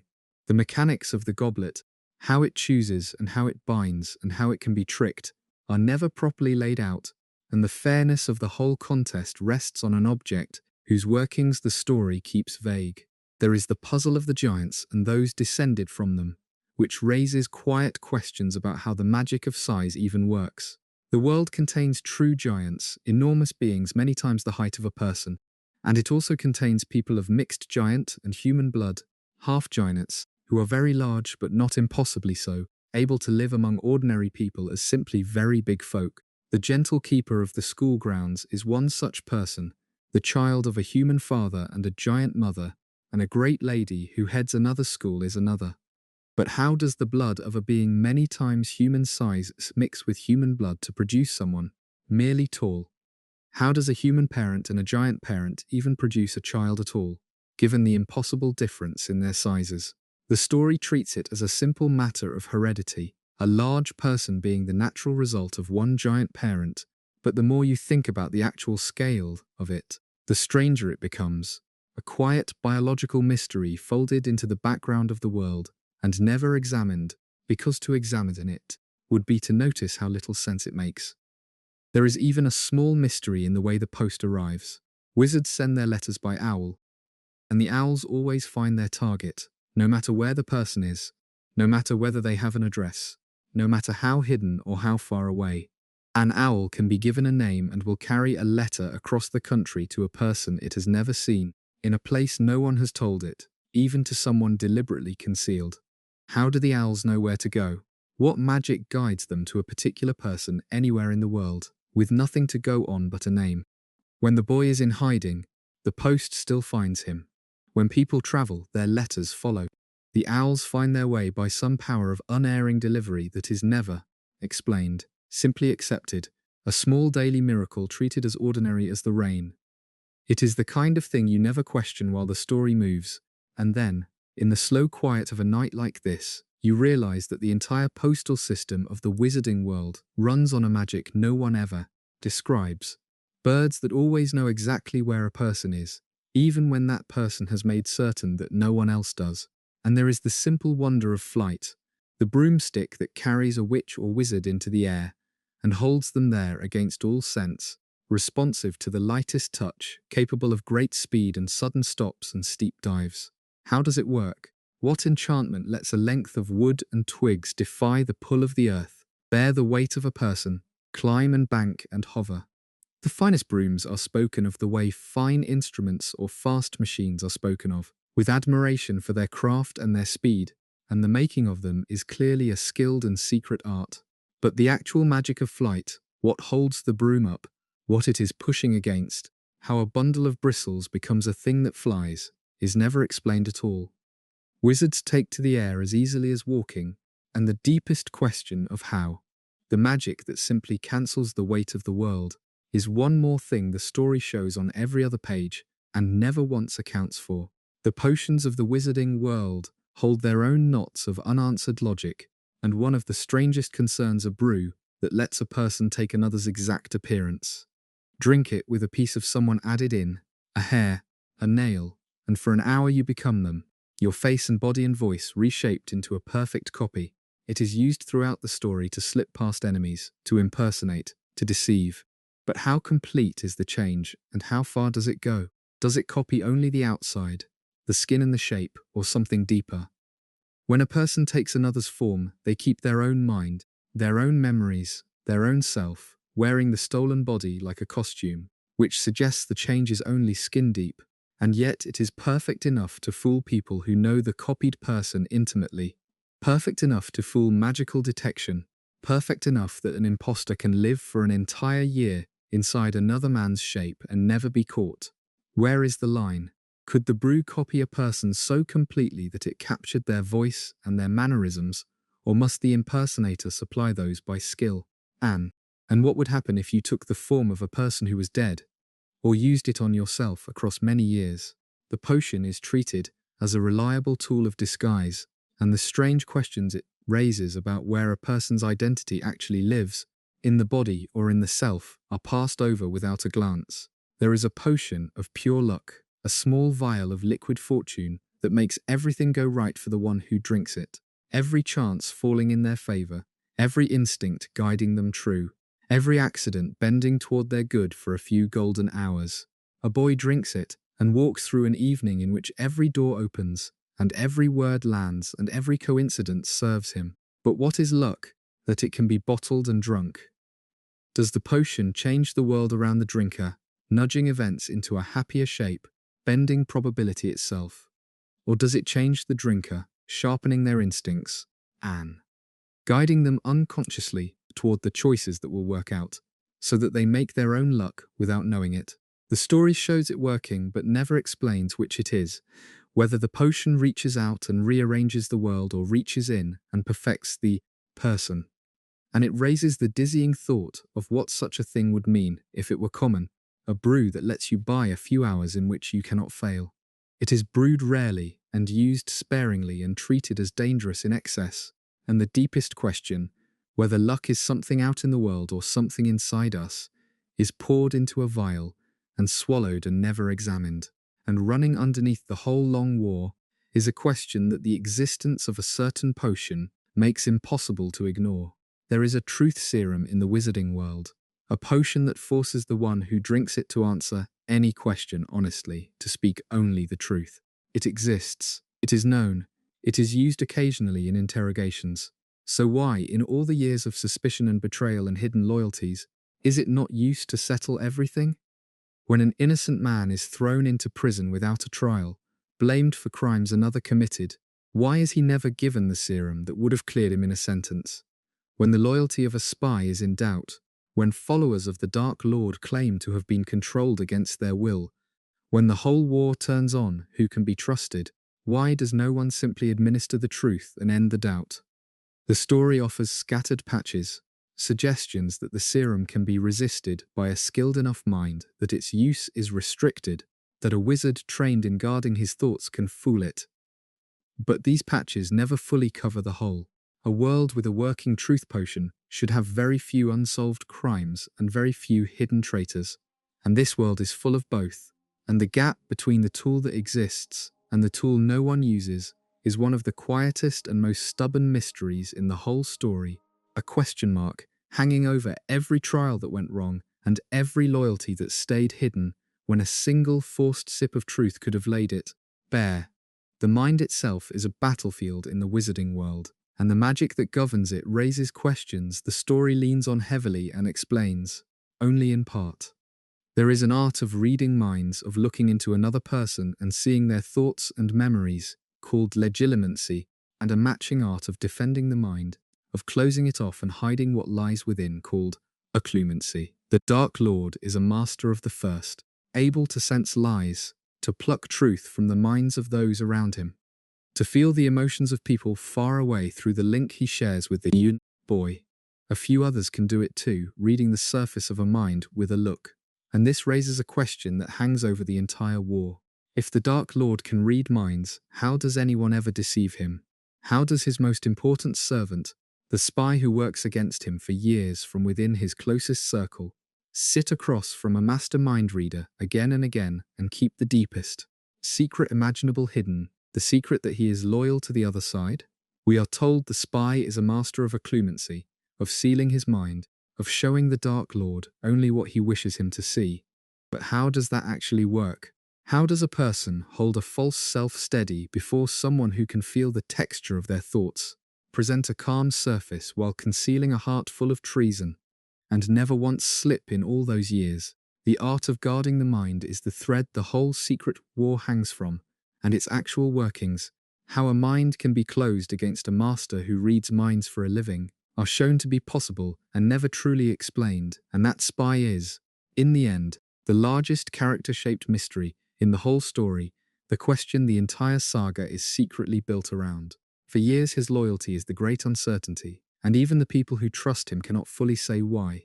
He is cold, cruel, unfair, openly contemptuous of the boy, a former servant of the Dark Lord who claims to have turned, vouched for by the one wise old wizard, whose judgment everyone relies on. But the old wizard never fully explains his certainty, says only that he trusts the man completely, and takes the reason for that trust to his grave, or nearly. The truth, when it finally comes, reshapes everything that came before, every cruel word and every suspicious act suddenly meaning something other than what it seemed. But even with the truth revealed, questions remain. How much of his cruelty was a mask and how much was real? Could a man hold love and bitterness and courage and spite all together in one heart for so many years, serving a cause at terrible risk for the memory of a person who never loved him while taking out his old grief on her child? The spy is the most argued over figure in the whole world, precisely because he is never fully resolved, because his heart holds contradictions the story shows but never untangles, and the reader is left to wonder, long after the last page, exactly what was in him, how much was love and how much was hate, and whether he himself could have said. Sit with that for a moment, the strangeness of a person who can be at once brave and cruel, loyal and bitter, a hero and a truly unkind man, all without contradiction, because people are like that, full of things that do not add up. Perhaps that is the truest mystery the wizarding world offers, not the magic but the people, who keep their real selves hidden behind masks, even from those closest to them, and carry secrets they never tell, and turn out, again and again, to be more than they seemed, and less than they seemed, and stranger than anyone guessed. The magic is full of unexplained wonders, the wands and the souls and the moving stairs, but the deepest unsolved mysteries in any story are always the hearts of the people in it, and this story has more of those than most. We have wandered a long way into the unsolved tonight, through wands and death and love and time, through the castle's living stone and the strange depths of the people who walk its halls. Let us pause here, at the midpoint of our long quiet night, and take a slow breath together before we go on. If these calm hours of wandering help you drift off when sleep is hard to find, a quiet tap on the like button is the small thing that helps other restless people discover this place in the dark. Anne, and if a particular mystery has drifted through your mind and snagged there, the one you always wished the story had answered, leave it in the comments for the rest of this late night company to find. There is no need to stir or rouse yourself. It can wait until morning. For now, settle a little deeper, let your breathing slow, and we can wander on through the rest of the Unsolved. The night the boy's parents died holds another puzzle inside the one already told. A small switch that decided everything. The family had chosen a keeper for the secret of their hiding place, and the obvious choice, the one everyone expected, was the father's closest friend, a man who would sooner die than betray them. But at the last moment in secret, they changed their plan. They chose instead a different friend, a smaller and quieter man no one would suspect, reasoning that the Dark Lord would surely come after the obvious keeper and never think to look at the unlikely one. It was a clever plan, a bluff, hiding the secret with the least likely person, precisely because he was the least likely. And it failed utterly, because the unlikely man was the traitor, already turned, and the very obscurity that was meant to protect the secret instead delivered it straight into the Dark Lord's hands. The cleverness undid itself, but the switch raises a quiet question that haunts the whole tragedy. Who knew about the change? The plan was kept so secret that even the father's closest friend, the original intended keeper, did not know it had been changed, which is why he blamed himself so bitterly afterward, and why the world blamed him too. But if it was that secret, how did the betrayal happen so smoothly? And if the family suspected a traitor among their friends, enough to switch keepers at the last minute, why did they trust the very man they switched to? The decisions of that final week, made in fear and haste by people who knew there was a spy among them, are full of small, unanswerable questions, a knot of trust and suspicion that tightened into catastrophe, and the exact reasoning behind the fatal switch is something the dead took with them. There is a darker kind of promise in the wizarding world, a vow that binds with magic and kills the one who breaks it. Two people clasp hands, a third binds the oath with a wand, and from that moment the promise is sealed in their very life, so that to break it is to die. It is used once, fatefully, when a desperate mother binds a reluctant man to protect her son, and it hangs over the rest of that story like a blade. But the existence of such a vow raises questions the story never explores. If a promise can be made unbreakable on pain of death, why are such vows not everywhere, sealing every important agreement, every alliance, every debt? Why does the Dark Lord not bind all his followers with vows that would kill them if they betrayed him, ending forever the problem of spies and traitors that plagues him? Why are treaties and contracts and marriages not sealed this way? If the magic to make a promise truly binding exists, the vow appears, does its terrible work in one story, and vanishes again, and the obvious question of why so powerful a tool is so rarely used is never even raised, let alone answered. The centaurs of the forest hold a different kind of mystery, a rival way of knowing the future that sits strangely beside the humankind. These proud, half-human, half-horse beings live apart from wizard kind, scorning the magic of wands, and they practice their own ancient art, reading the future in the movements of the stars and planets, watching the sky for the slow turning of great events. They speak in riddles of what is coming, of wars and changes written in the heavens, and they hold themselves above the petty scrambling of human affairs, taking the long view of centuries. But how does their star reading relate to the prophecies spoken by human seers? Are they glimpsing the same future by a different road, the sky and the trance both windows onto one fixed thing to come? Or are these two entirely different kinds of knowing, two different futures, that happen to sit side by side in the same world? The centaurs are dismissive of human divination, suggesting they think their own sky reading truer and deeper, and yet their predictions are as vague and as slippery as any crystal ball nonsense, full of portent and short on specifics. The story gives us two systems of seeing the future, the human and the centaur, and never tells us how they fit together, whether they agree, whether they contradict, whether the stars and the trance are reading the same book. It is one more place where the world is richer and stranger than its own explanations, two ways of knowing tomorrow that are never reconciled. One of the largest mysteries is also one of the easiest to overlook, because it is the very condition that makes the whole world possible. The wizarding world is hidden. It exists alongside the ordinary one, threaded through the same cities and countryside, and the vast majority of ordinary people have no idea it is there. An entire society of witches and wizards, with its own government and schools and shops and sports and prisons, kept secret from billions of people who would surely notice it if they looked. But how, in the modern age, is such a thing possible? The ordinary world has grown crowded with watching eyes, with cameras and records and instruments that map the whole surface of the earth from above, with a hunger for documentation that misses very little, and yet a great castle full of magic sits somewhere in the countryside unseen. A hidden street of shops opens off a busy city. A wizarding sport is played in the open air before enormous crowds, and none of it ever surfaces in the ordinary world's endless flood of images and information.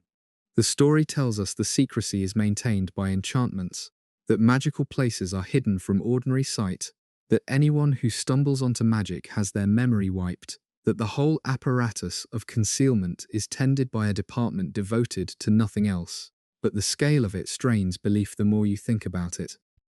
How do you hide a population, a country within a country, from a world that records everything? How is every accidental glimpse caught and erased, every photograph intercepted, every curious investigator turned away, across the entire globe, without fail for centuries? The secrecy that makes the whole world possible runs on a concealment so total and so constant that the actual work of maintaining it, in an age of universal watching, is one of the most remarkable, unexplained feats in the entire story. The world is also full of other magical peoples, whose natures raise questions the story never pursues. And there are the beautiful beings, whose very presence bewitches those around them, whose allure pulls at the minds of people nearby, particularly drawing those susceptible to it into a kind of dazzled trance. Their power is passed down through families, mingling with human blood across generations, growing thinner but never quite vanishing, so that a person with a distant such ancestor still carries a trace of the enchantment. But what is that allure, exactly?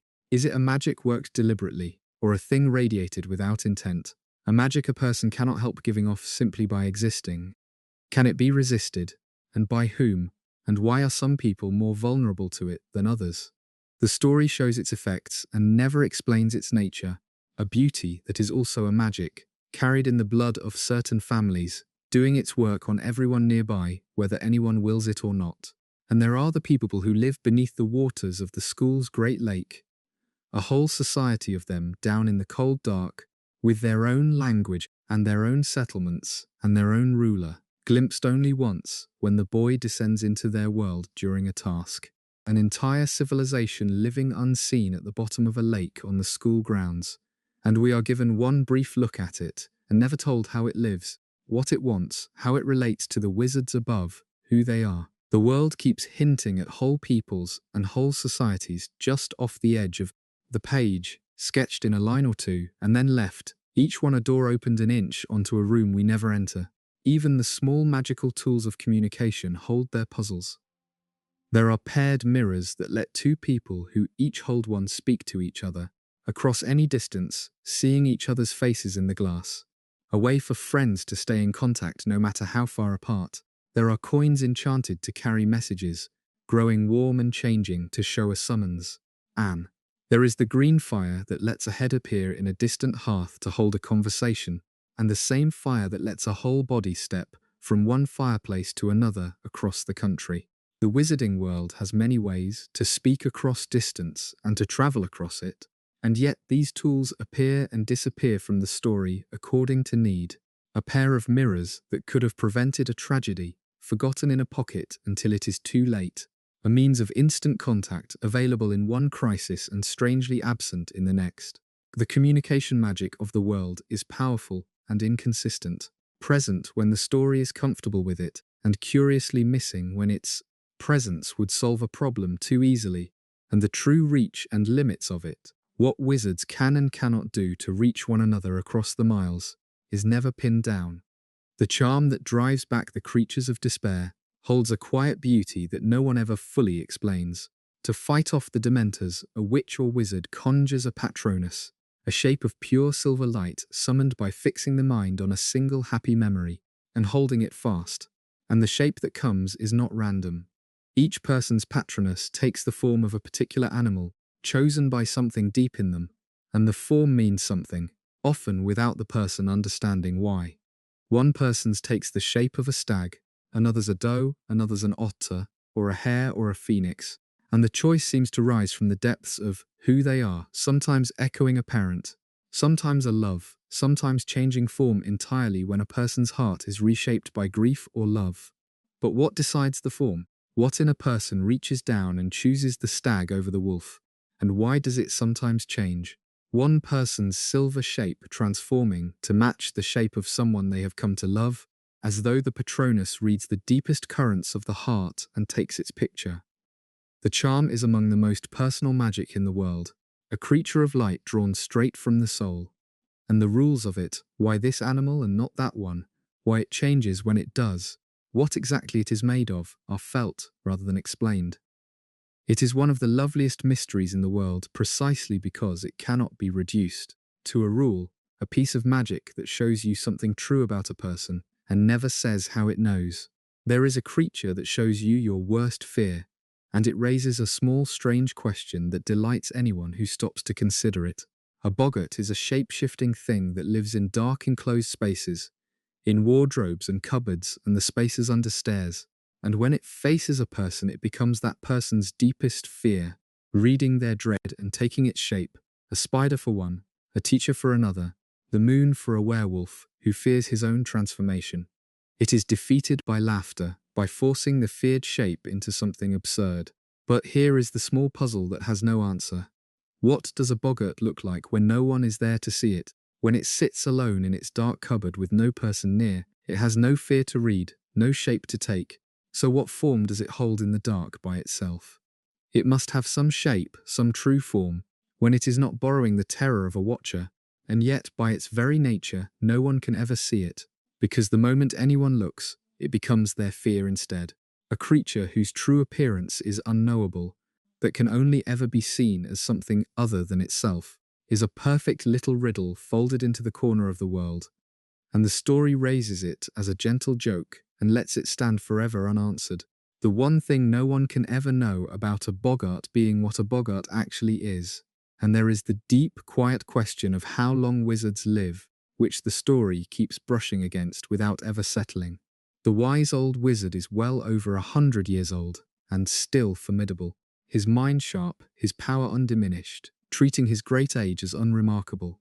An old historian in a village is older still, her body frail but her life stretching back across more than a century. And one legendary figure, the maker of a stone that produces an elixir of life, is said to have lived for more than 600 years, kept alive by drinking the elixir, choosing at last to stop and let himself die only when the stone was destroyed. So how long does a witch or wizard naturally live? Far longer than an ordinary person. Clearly, a century and more passing as a comfortable span, old age arriving slowly if at all. But why? What is it about carrying magic that lengthens a life so far beyond the ordinary measure? Is it the magic itself, running through the body, slowing its decay, or something else, some side effect of a life lived among enchantments? The story shows us wizards living to great ages as a matter of course, and never explains the gift of those long years, never says what magic does to the span of a life, so that the simple question of how long these people get to live, and why they get so much more of it than everyone else, drifts unanswered beneath a world full of vigorous old men and women who have seen a century turn and think nothing of it. The exact words of the prophecy hold a riddle that readers have turned over endlessly, and, because the wording seems to say more than the story finally makes of it, it declares that neither the boy nor the Dark Lord can live while the other survives, that one must die at the hand of the other, that they are bound together as equals and cannot both endure. Taken plainly, those words seem to promise that the two are locked in a fight only one can walk away from, that the survival of either requires the death of the other, and the ending does, in a way, fulfill this. But the precise meaning of the phrase, that neither can truly live while the other survives, invites a deeper reading that the story never quite confirms. Does it mean only that they must fight, or something stranger, that so long as both drew breath, neither was fully alive, each diminished by the other's existence, each unable to be whole, while his opposite walked the earth? The boy spends years marked and haunted and never free, his life shaped at every turn by the existence of his enemy. The Dark Lord, for his part, becomes obsessed, unable to rest while the boy lives, his every plan bending around the child who survived him. Were they, in some sense, the words hint at, each keeping the other from a real life simply by both existing? The prophecy is quoted and requoted, passed and repassed, and its central phrase holds a weight the plain events never fully discharge, a suggestion of some deeper binding between the two that the story gestures at and never spells out. The survival of the boy at the very end rests on a tangle of conditions so fine that it raises its own quiet doubts.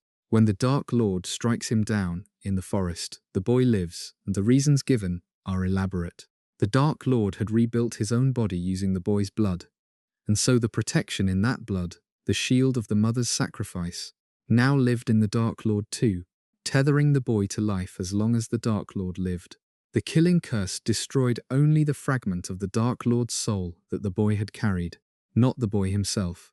And because the boy had gone willingly to his death, not fighting, offering himself to protect others, his sacrifice cast a shadow of the same old protection over everyone he was dying for, just as his mother's had over him. It is a beautiful symmetry, the mother's sacrifice echoed by the son's. But it depends on so many fine conditions all holding at once: the blood taken, the willing death, the soul fragment, the old protection, that you are left wondering whether the Dark Lord could have avoided it all by a single different choice years before, whether the whole escape hung on threads so thin that a breath might have snapped them. The story presents the survival as the working out of deep and beautiful magic, and it is also a structure so delicately balanced that the question of how much was certain and how much was chance hangs over it, never quite resolved. And then there is everything the story chooses not to tell. The long quiet years after the last battle, glimpsed only in a brief scene set nearly 2 decades later on a railway platform, and full of unanswered fates.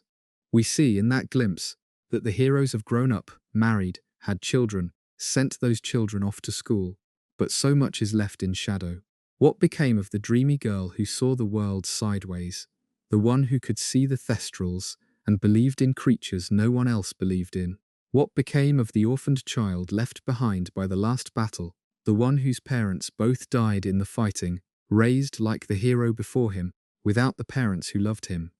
What kind of world did they build? In the end, out of the wreckage of the war, and did the old poison of blood prejudice truly fade, or only go quiet for a while? The story shuts its doors on nearly all of it, offering a single warm platform and 3 small words of peace and then falling silent, leaving the whole long aftermath, the lives of everyone who survived, the shape of the world they made, as the largest open question of all, a future sketched in a single scene and otherwise left entirely to the imagination. Perhaps that is fitting. A story has to end somewhere, and the lives of its people go on past the last page into a darkness the reader can only guess at, which is true of every story and truest of the ones we love most, the ones whose people we are sorriest to leave while so much about them is still unknown. The very words of magic raise a question so fundamental that the story never even pauses on it.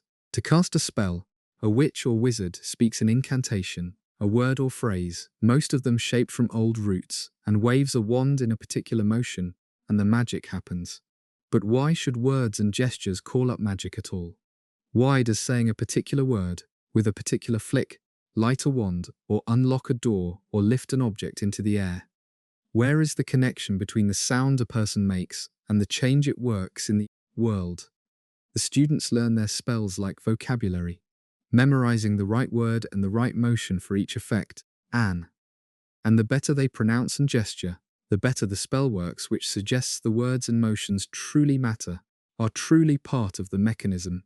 And yet skilled wizards can cast many spells without speaking at all, working the same magic in silence, which suggests the words are not strictly necessary, that the real work happens somewhere in the mind, and the will and the words are only a focus, a training aid, a way of shaping intent. So which is it? Are the incantations the actual engine of magic, or merely a scaffold that powerful wizards eventually kick away? If the magic lives in the will, why learn the words at all? And if it lives in the words, how do the great wizards do without them? The whole practice of magic, the thing every character does on nearly every page, rests on this unexamined foundation, the strange link between a spoken word and a change in the world, and the story performs it endlessly and explains it never. The same uncertainty hangs over magic done with no wand and no word at all. Young children, untrained, work powerful magic by accident under strong feeling. Certain beings, the house-elves and others, do magic of their own without any wand, by means the wizards cannot match, and a few rare wizards can work some magic wandless and wordless when they must, summoning, repairing, conjuring with nothing but a look or a gesture or sheer will. So the wand, that essential tool every young wizard is fitted for with such ceremony, turns out not to be essential after all, only a focus that makes magic easier and more precise. But then what is the wand truly doing? If the deepest magic can be done without it, the wand becomes a kind of training wheel, a crutch, and the great fuss made over wand lore, over the matching of wand to wizard, over the loyalty and the cause and the woods, starts to look strange beside the fact that the most powerful beings in the world use no wands at all. The story never reconciles the central importance of the wand with the evidence, scattered throughout, that magic does not finally need one. The wand is everything and the wand is optional, both at once, and the gap between those two truths is one more thing left for the reader to puzzle over in the quiet. Even the destruction of the Dark Lord's hidden soul vessels runs on a logic the story keeps narrow for its own convenience. A Horcrux, we learn, is almost impossible to destroy, protected by dark magic, unharmed by ordinary force, requiring something powerful and rare to undo it, a substance so destructive that the damage cannot be repaired. There is the venom of the great serpent, deadly beyond any healing. There is a cursed fire that consumes even enchanted things.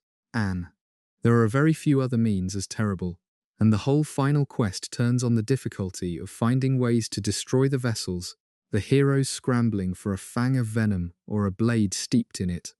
But the narrowness of this is suspicious once you notice it. In a world full of powerful and destructive magic, why are the means of destroying a Horcrux so vanishingly few?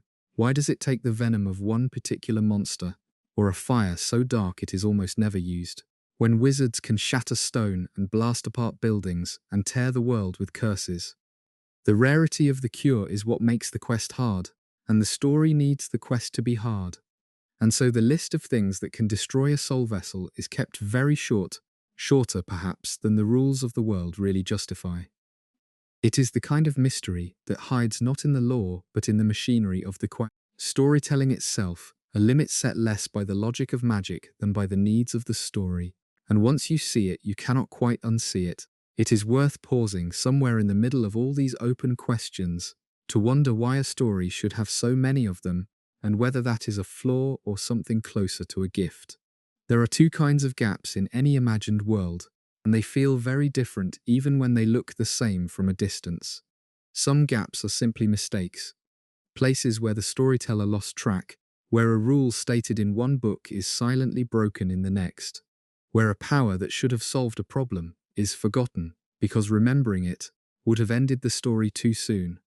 The truth serum that no one uses, the time travel that could undo any disaster, the means of instant communication that vanish when they would be too convenient.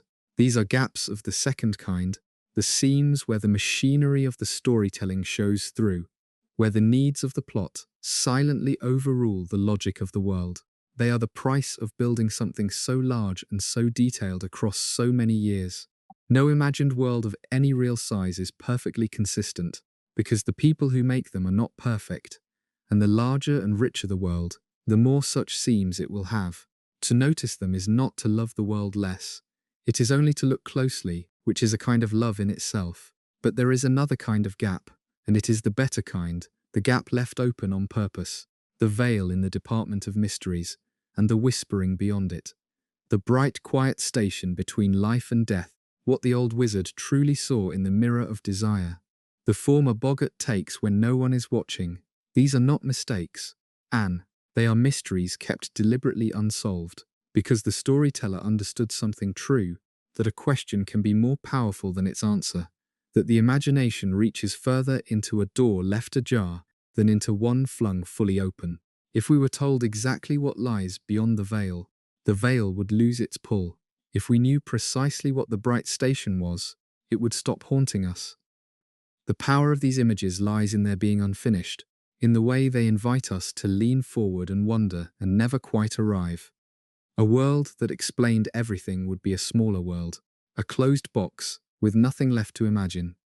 And the people who love these stories most are often the ones most grateful for the questions that were never answered, because those questions are where the world keeps growing long after the last page, in the minds of everyone who carries it. That may be the deepest reason these stories keep their hold on people across the years. The reason grown adults still argue about wand allegiance and soul fragments and what the centaurs really saw in the stars. A world with unlit corners feels real in a way a fully mapped one never can, because the real world is full of unlit corners too, full of things we do not understand, and questions we cannot answer, and doors we will never open. We live our whole lives among mysteries, the great ones about death and love and time that the wizarding world borrows and dresses in robes, and the small daily ones about the people around us, whose hearts we can never fully see. A story that leaves things unexplained is, in that one way, more honest than a story that ties up every thread, because it admits what we all secretly know, that not everything can be known, that some questions are meant to be carried rather than solved, that the wandering itself is part of being alive, and there is a strange comfort in that, especially in the dark, especially when sleep is slow to come. Anne, you do not have to solve the mysteries of the wizarding world tonight, any more than you have to solve the mysteries of your own life. You can simply let them be, let them drift, hold the questions lightly, and without any need for answers, and rest in the knowing that not knowing is allowed. We can drift back toward the lore itself for a while, to a few more of the specific puzzles, because there are still corners of this world we have not yet wandered into. Anne. There is the matter of the three brothers from the old legend, and whether they were truly ancestors of the people in the story. The legend of the deathly Hallows speaks of three brothers who received the three gifts, and it is told as a fable, but the surname of those brothers turns out to be a real and ancient one, threading down through the centuries into the bloodlines of the story's own characters. Anne. The cloak passes down through the boy's family for generations, which would make him a descendant of the youngest brother, the one who took the cloak, Anne. The stone is found set in a ring belonging to the Dark Lord's own mother's family, which would make him a descendant of another brother. So the hero and the villain may share a distant ancestor, may both be heirs of those legendary brothers, the cloak and the stone, descending through two branches of one ancient family, to meet again in the two people fated to destroy each other. But is this literal truth or layered myth? Did three real brothers truly possess these three objects long ago, the fable growing up around real events and real men, or is the shared ancestry a later pattern, a coincidence of old families dressed up as destiny? The story lets the bloodlines and the legend echo each other, without ever confirming how much of the legend is history, so that the deep family connection between the hero and the Dark Lord, both perhaps heirs of the same long-dead brothers, hovers as a beautiful possibility, suggested by names and objects and never set down as fact. There is a pair of cabinets that opens a passage between two places, and it raises a quiet question about how such things are made and what else they might do. The Dark Lord's followers breach the school's defenses by repairing a broken cabinet that forms one end of a matched pair, the other end standing in a shop in the city, so that anyone stepping into one cabinet steps out of the other, a doorway folded through space between two distant points. It is how the enemy gets inside walls that should be impassable. But how does such a thing work? A pair of objects linked across miles, so that they share a single inside. Who made them? And how many such pairs exist? And why, if a passage can be built between two fixed points this way, is the magic not used everywhere, for trade and travel and war? The cabinets are a clever device when the plot needs a way past the school's protections, and the deeper questions they raise about a magic that joins distant places into one are never pursued. The doorway is opened, the enemy pours through, and the strange physics of two cabinets that share a single space is left as one more unexamined marvel. Even the government of the wizarding world holds its mysteries, because for all that the Ministry of Magic looms over the story, how it actually works is never made clear.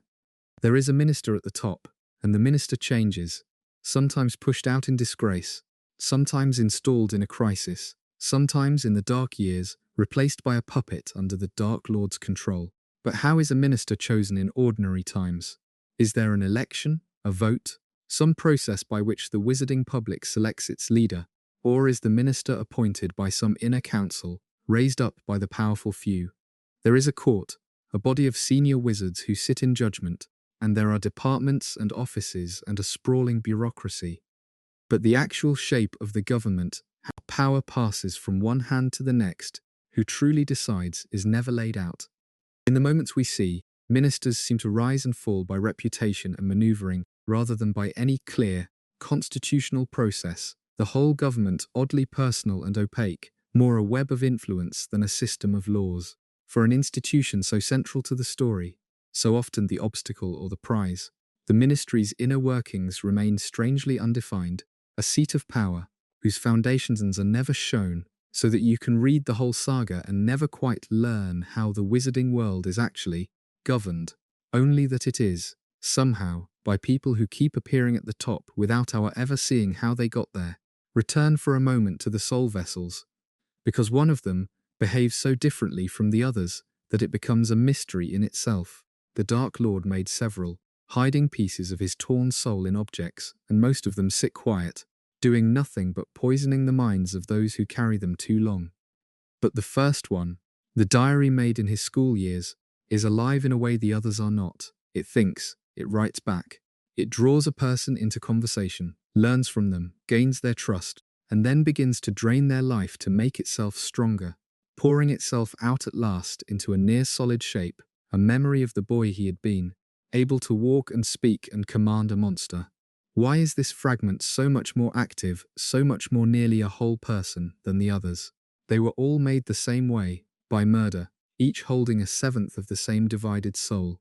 Yet the diary holds what amounts to a complete younger self, a fully realized version of the Dark Lord at 16, while the locket and the cup and the rest seem to hold only a malevolent influence, a whispering darkness with no separate personality at all. Was the diary different because it was made first, when his soul was less divided and each piece could still hold more of him? Was it given some special design, meant to be used as a weapon in a way the others were not? Anne.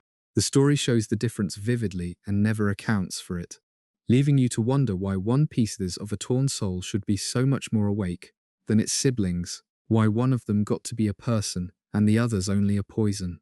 The world beyond the one we are shown is another vast unanswered space.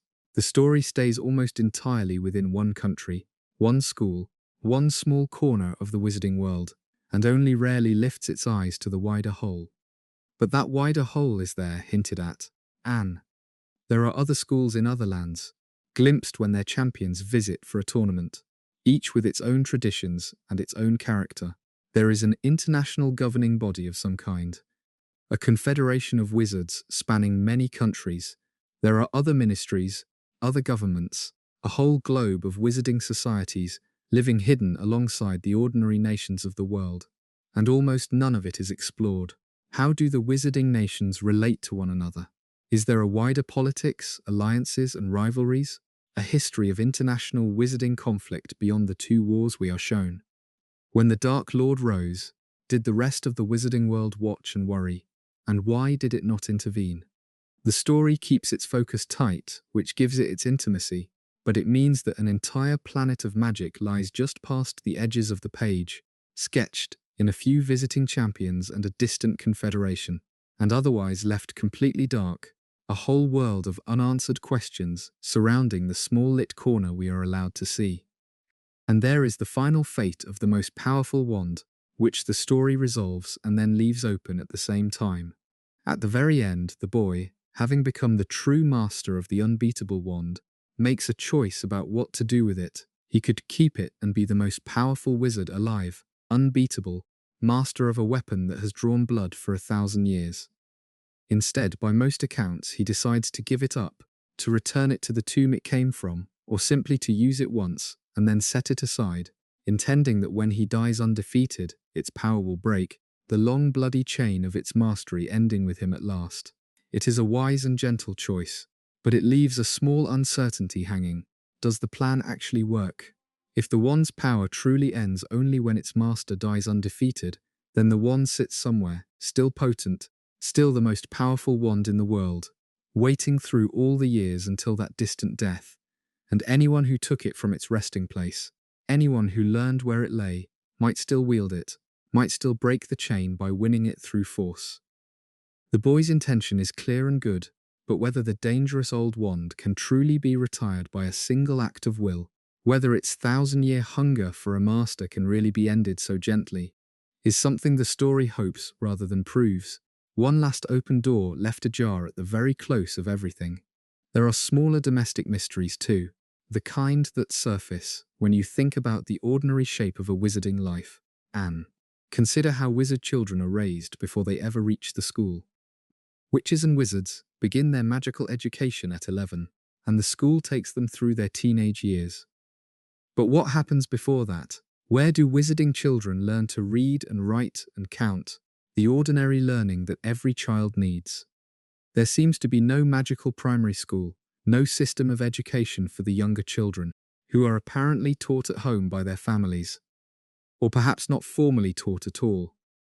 And what of the children of ordinary families, the ones born with magic to non-magical parents, who spend their first 11 years in the ordinary world, in ordinary schools, knowing nothing of what they are?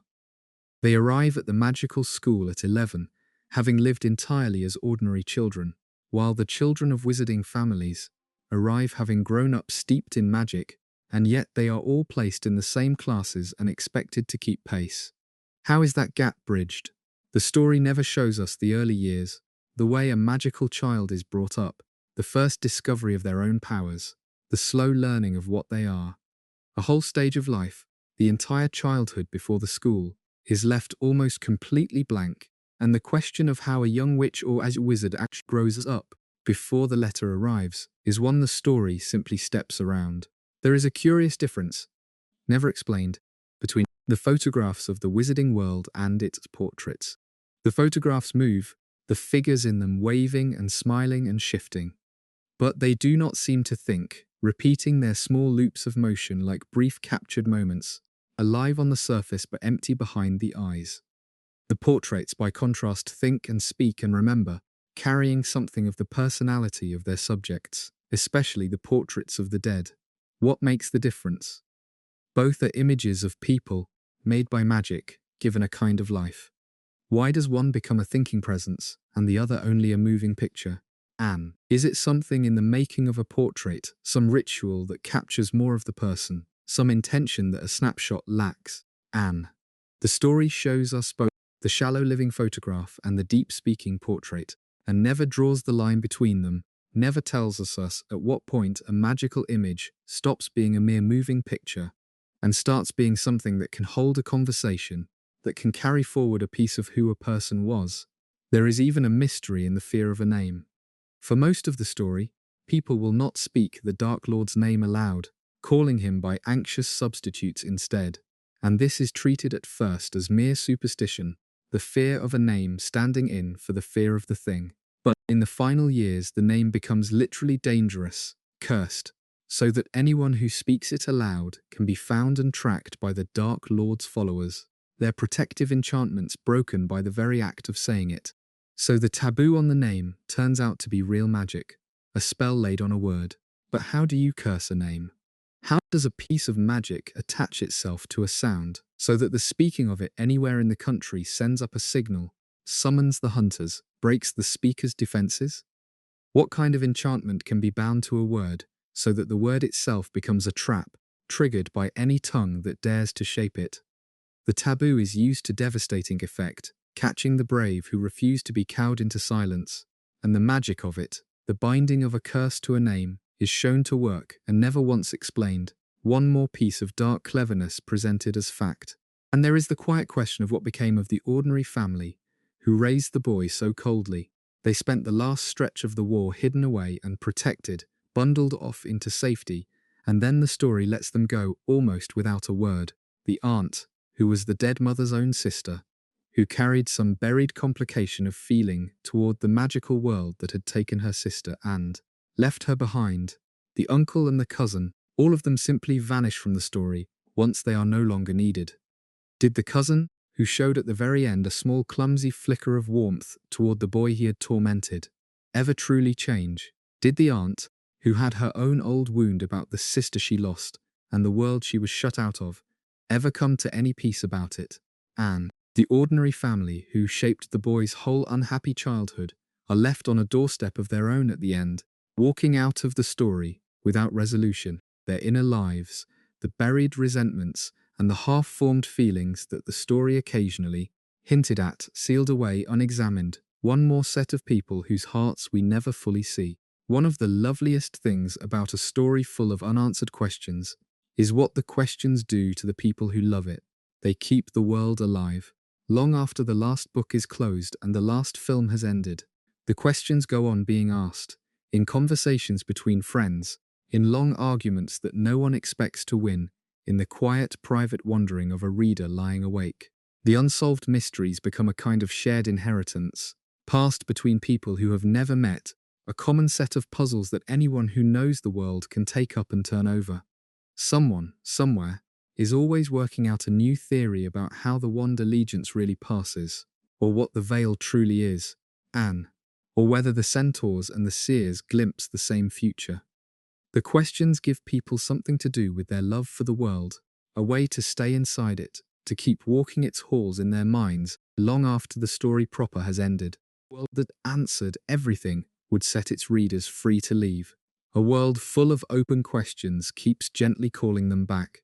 And there is a particular comfort in the texture of this world that makes its mysteries easy to rest inside rather than fret over. For all its darkness, the wizarding world is at heart a cozy place.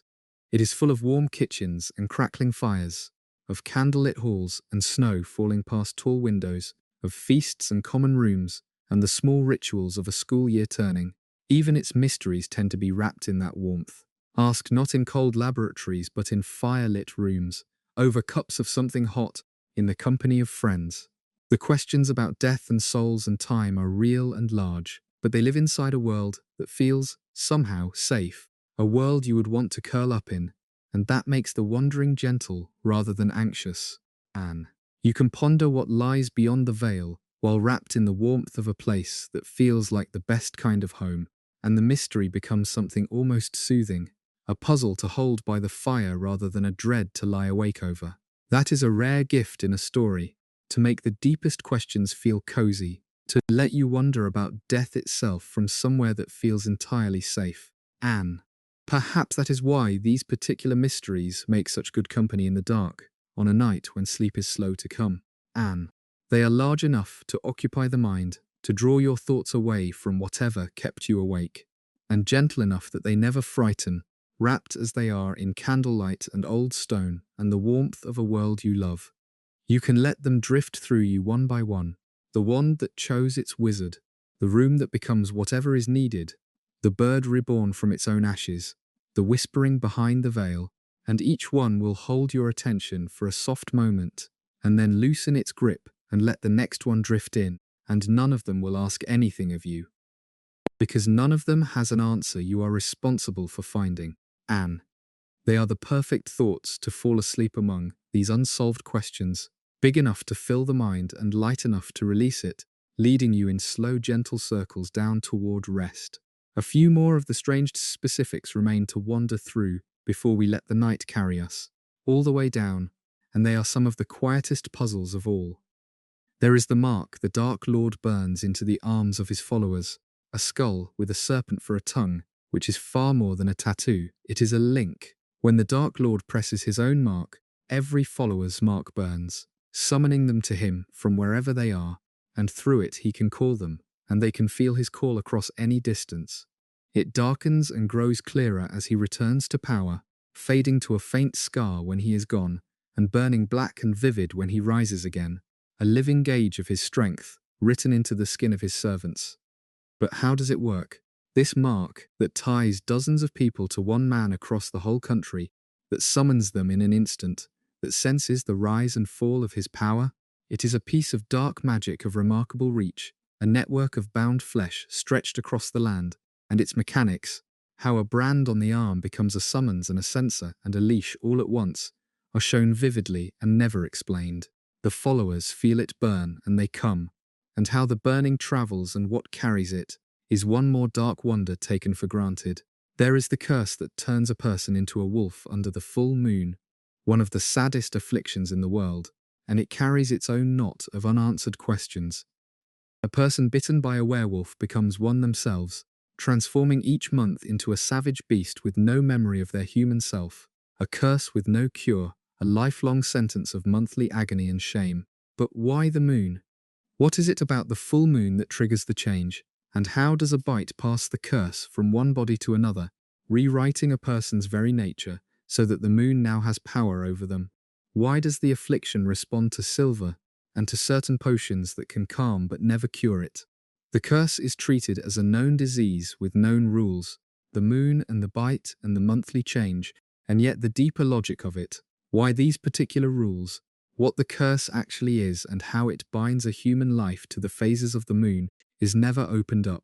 One gentle character carries this affliction through the whole story, suffering it with quiet dignity, and we are shown his pain and his shame, and the cruelty of how the world treats him, and never told what the curse truly is, or why it works as it does. And there is a deep, small mystery in the very stuff of magic, in the way things can be made to appear and made to vanish. Wizards can conjure objects out of the air, calling a bird or a flower or a goblet into being from nothing visible, and they can vanish objects too, making them disappear entirely. But where does a conjured thing come from, and where does a vanished thing go? We are told in a rare moment that vanished things go into non-being, which is to say everything, a phrase that sounds wise and explains nothing at all, and conjured things, it seems, do not truly last, fading away after a time, which suggests they were never quite real, only a temporary borrowing of substance from somewhere. But from where? Is there a reservoir of matter that magic draws on, calling things into being and dismissing them back? Is conjured bread real enough to nourish, or only the appearance of bread? The rules around this are deliberately fuzzy, and the story leans on that fuzziness, letting wizards conjure what they need in a pinch, while still maintaining that the most important things, food and gold and life, cannot truly be made from nothing. The line between what magic can create and what it cannot is drawn faintly and inconsistently, and the deepest question, what conjured matter actually is and where it comes from and where it goes, is wrapped in a phrase about non-being, being everything, and left to glimmer there, sounding like an answer and being none, an. There are two small puzzles about ownership and inheritance that are worth turning over before the night grows too deep for thinking. The first concerns the goblins, the sharp, clever people who run the wizarding bank and forge the finest metalwork in the world, and who hold a view of ownership entirely unlike the wizards they serve. To a goblin, the maker of an object is its true and only owner, forever.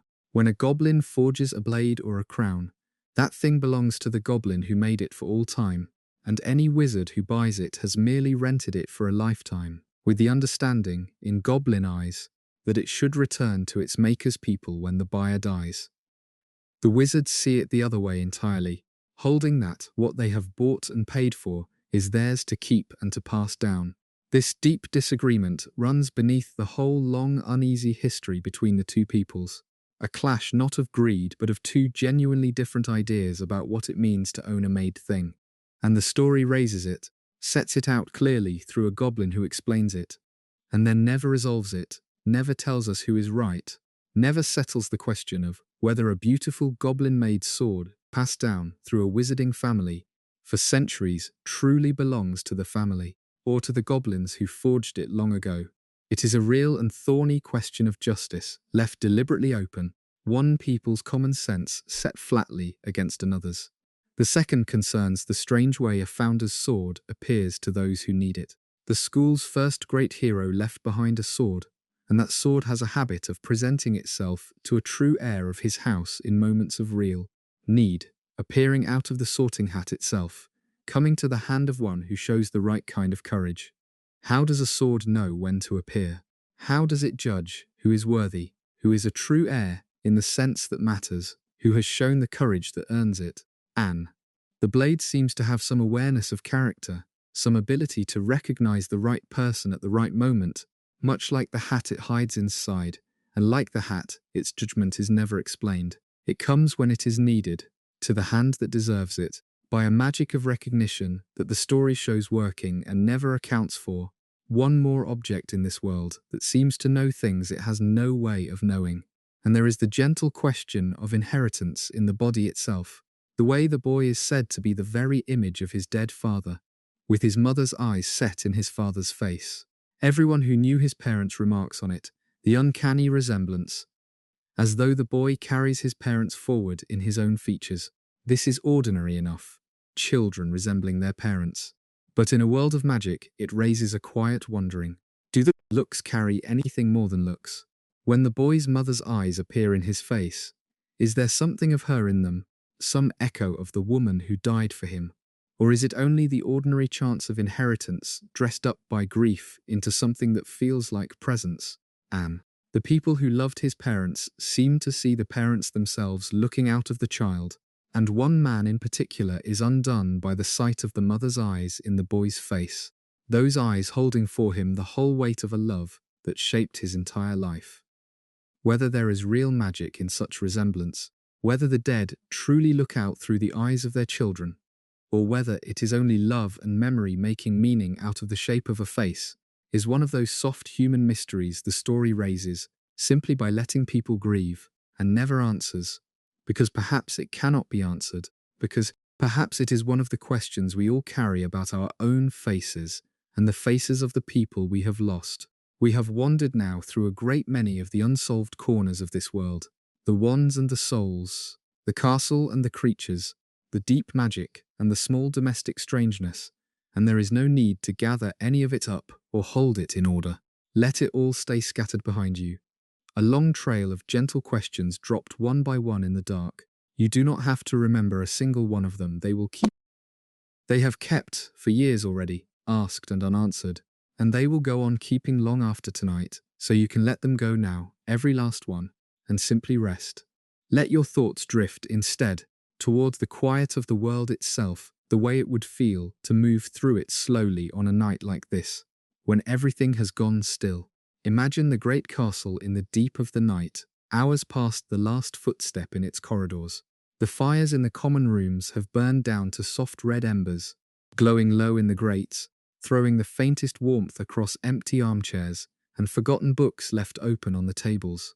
The long halls are dark and silent, the portraits dozing in their frames, their painted occupants gone slack and quiet, a gentle snore drifting now and then from a sleeping knight or a drowsing old headmaster.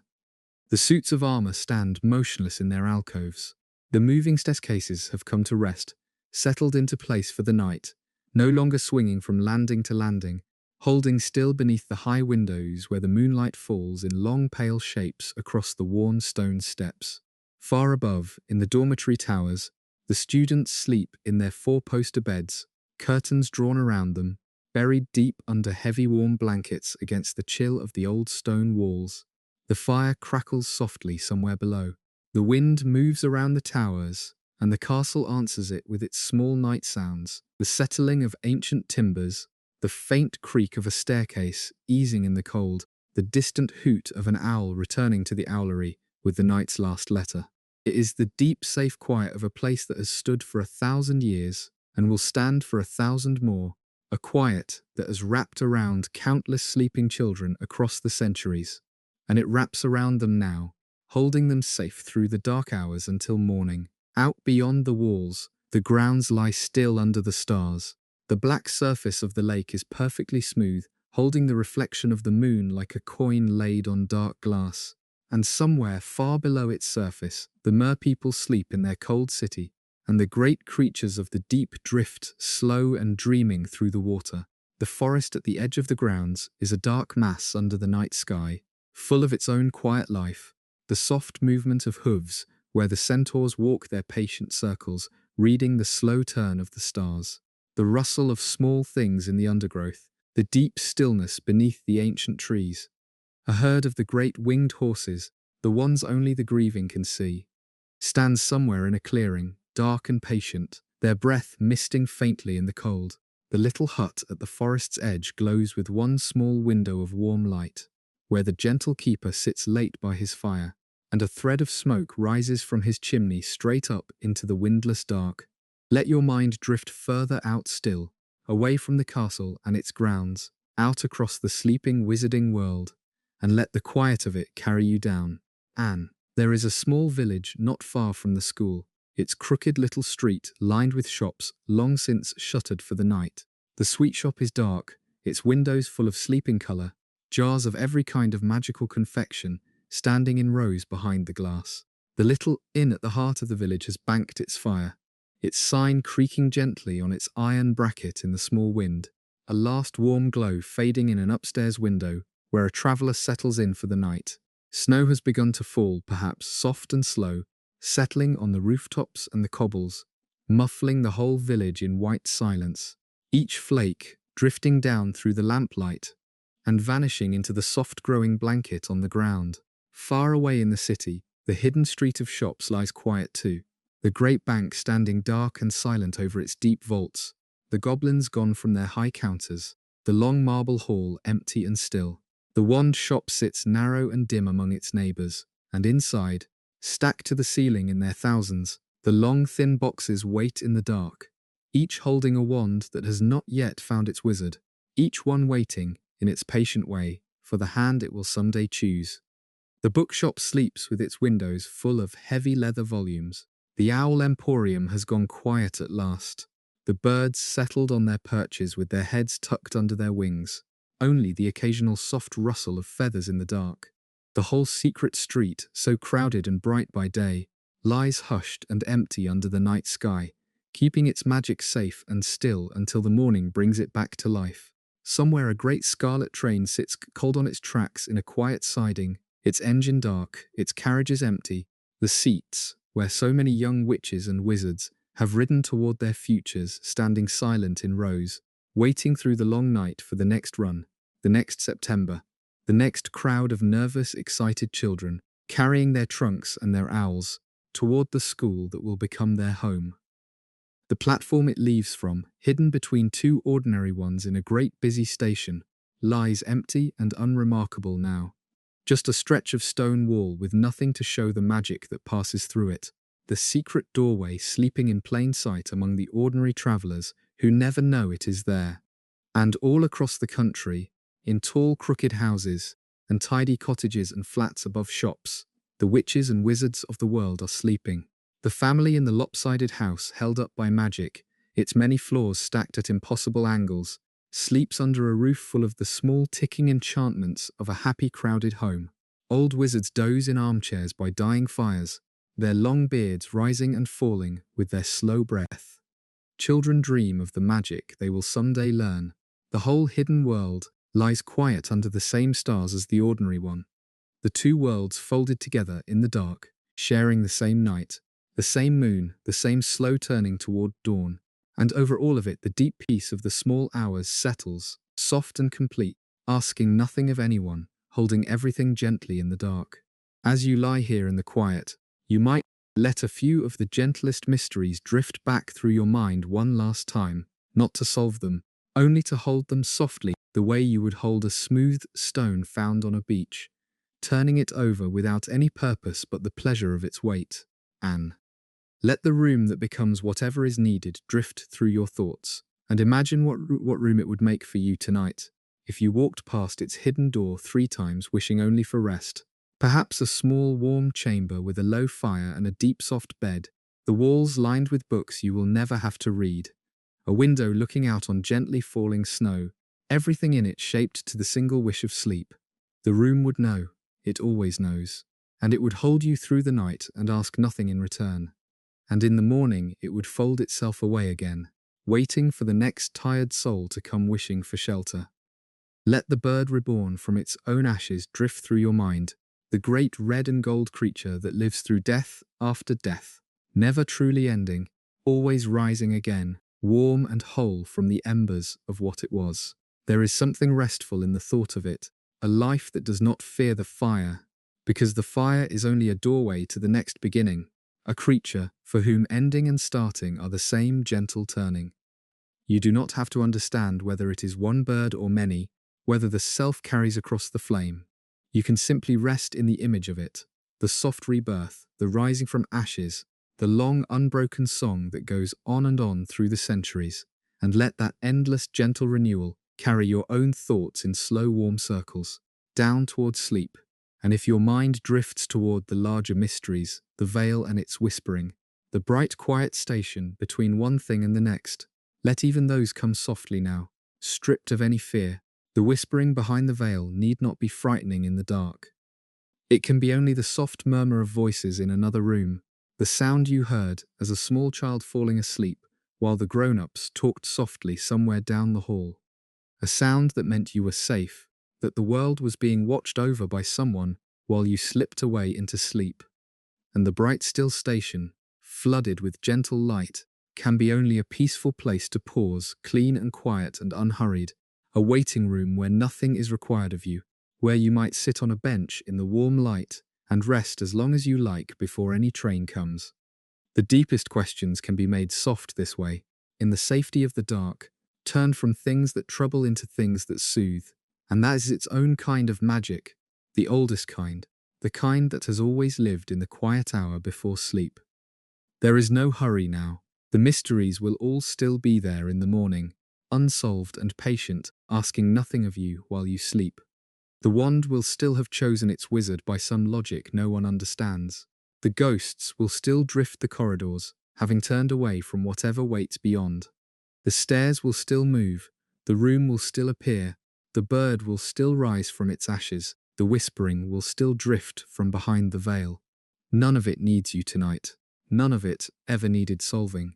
It only needed wondering at, and you have wondered, and now the wandering is done and the resting can begin.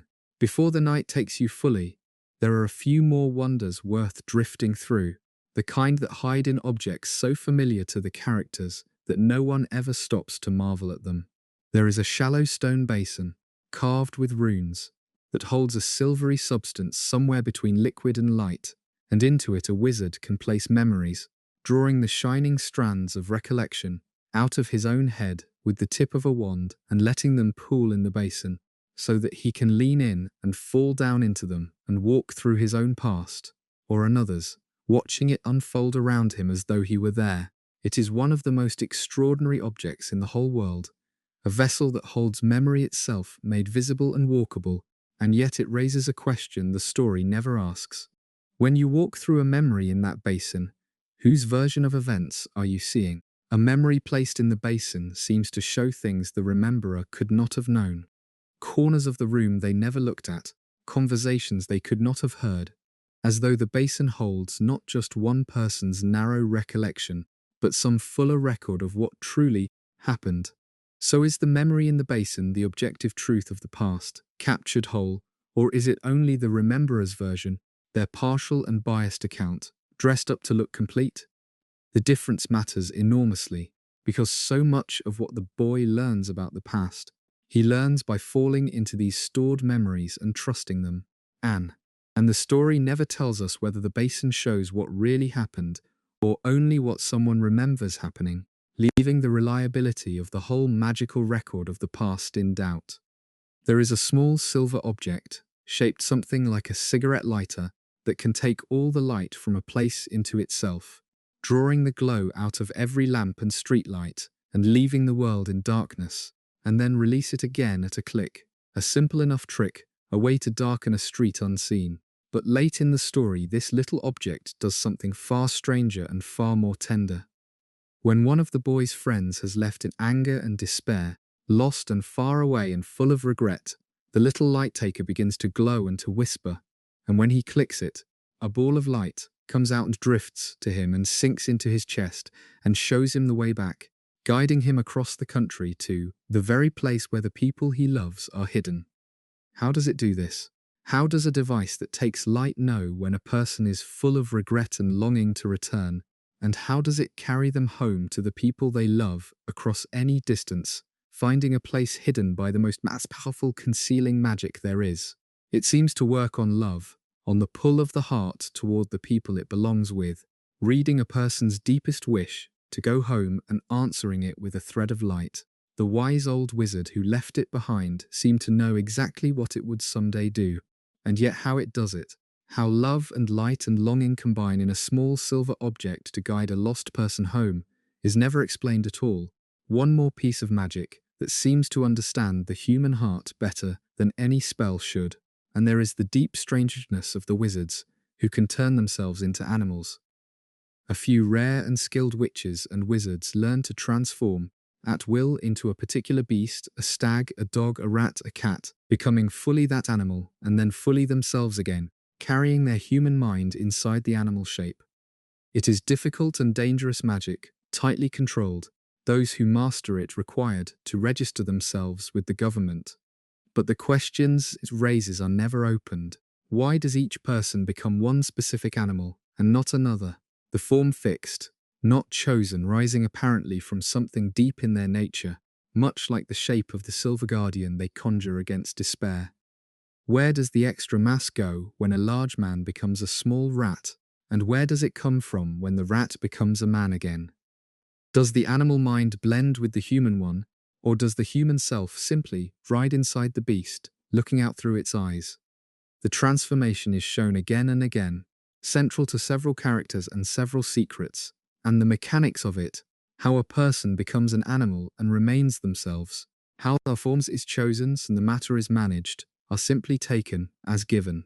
The wizard becomes the stag, and the stag becomes the wizard, and how such a thing is possible, and what it feels like to wear another shape, and why that shape and no other drifts away unanswered like so much else, into the soft dark where all these questions go. A last small handful of wonders, and then we will let the night close over us. There is a tiny golden ball, the prize of the wizarding sport, a winged thing that darts and hides and is caught at the climax of every game, and it holds a secret property that becomes important long after any match. The little golden ball has what is called a flesh memory. It remembers the first to touch it.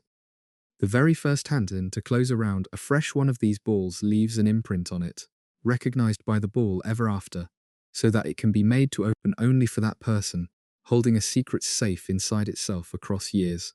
The wise old wizard uses this to hide one of the most important objects of all inside such a ball, sealed so that only the boy, who first caught it long before in a game, can open it at the hour of his greatest need. But how does a small enchanted ball remember a touch? What is it sensing when a hand first closes around it? What trace of a person does it keep? And how does it know that hand again years later, among all the hands in the world? It is the same deep question that runs under so much of this world's magic, the way its objects seem to know people, to recognize them, to respond to who they truly are. The wand knows its wizard, the map knows every face, the sword knows the worthy, the little golden ball knows the first hand that held it. Again and again the magic of this world reaches past the surface of things and recognizes the person beneath, and how it does this, what it is reading, is never once explained. There is an eerie detail about the Dark Lord that the story shows almost in passing and never dwells on, the fact that near the end he can fly, not on a broom, not riding any creature, but unsupported, his body moving through the air under its own dark power, drifting and swooping like a thing freed from the ground entirely. No other wizard in the whole world is shown able to do this. Flight without a broom or a beast is treated as impossible, beyond the reach of magic, and yet the Dark Lord, in his final and most twisted form, has somehow achieved it. How? What did he do to himself in all his long search to escape death and surpass the limits of ordinary wizardry that let him slip free of the ground itself? It is hinted that the very experiments that ruined his body and his soul, the tearing of himself into pieces, the dark transformations, somehow brought him this unnatural power among others. But it is never explained, only shown, a dark shape moving through the air where no wizard should be able to go, a small visible sign of how far outside the natural order he has pushed himself. And the cost and the method of it left entirely dark, and there is the question of how he has survived at all, in the years between his first fall and his return, when he had no body, when the curse he cast rebounded and tore him from his flesh and left him less than a ghost, a torn scrap of soul, too broken to die and too damaged to live. For more than a decade he existed in that state, drifting, barely conscious, possessing the bodies of animals to keep some grip on the world. A snake, small creatures of the forest, wearing them and wearing them out and moving on. What is it like to exist that way, a fragment of a person with no body, clinging to life by the thinnest dark thread, sustained only by the soul vessels hidden around the world that anchored him to existence? How much of him was awake in those years? How much aware? How much suffering? The story tells us he survived because of the Horcruxes, that they held him to life when he should have died, but the actual experience of that bodiless decade, the long dark middle of his existence, is left almost entirely blank, a horror gestured at and never entered, one more shadowed room in a story full of doors left closed. Anne. There is something worth resting on in that pattern. The way the magic of this world keeps reaching past the surface of people to recognize who they truly are. The wand that knows its wizard, the map that sees through every disguise to the real name beneath, the little golden ball that remembers the first hand to hold it, the room that answers the true need of whoever walks past it, the silver guardian that rises in the shape of your own deepest self. Over and over, the magic of this world looks past what a person seems to be and responds to what they actually are, as though being truly known is the most natural thing in that world, built into its very objects.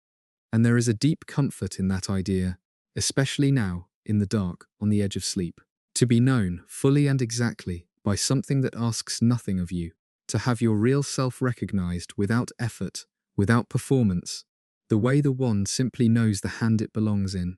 We spend so much of our waking lives being seen only partly, known only in pieces, and there is a quiet longing in all of us to be recognized all the way down, the way the magic of this world recognizes the people in it.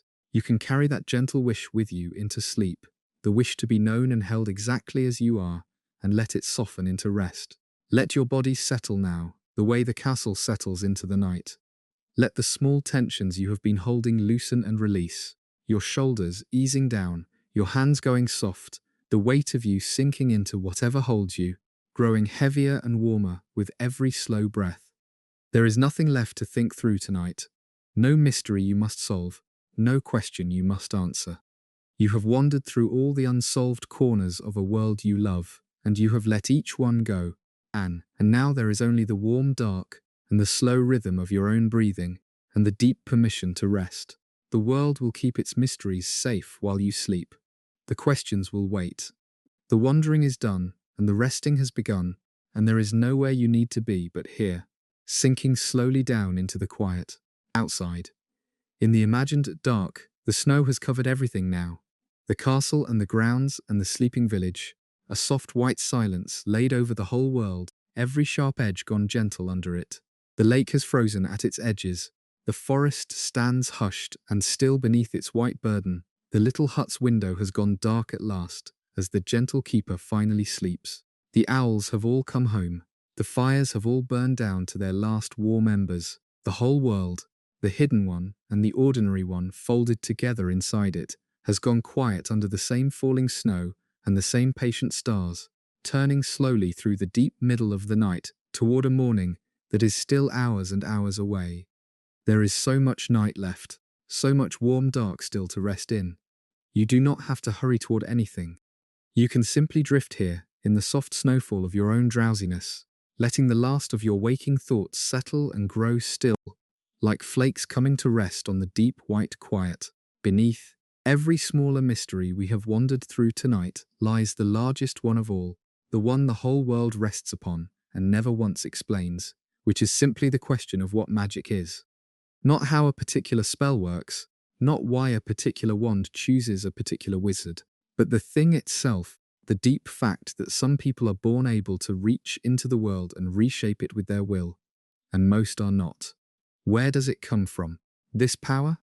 What is it at the root that lets a witch lift a stone with a word, or a wizard turn a teacup into a tortoise, or a child too young to know better float to the top of a wardrobe out of fear? The story never even tries to say. Magic simply is, in that world, a force as basic as gravity and far less understood, present in some people and absent in others, running through certain bloodlines and springing up unbidden in families that never had it, governed by rules that bend and shift and sometimes break.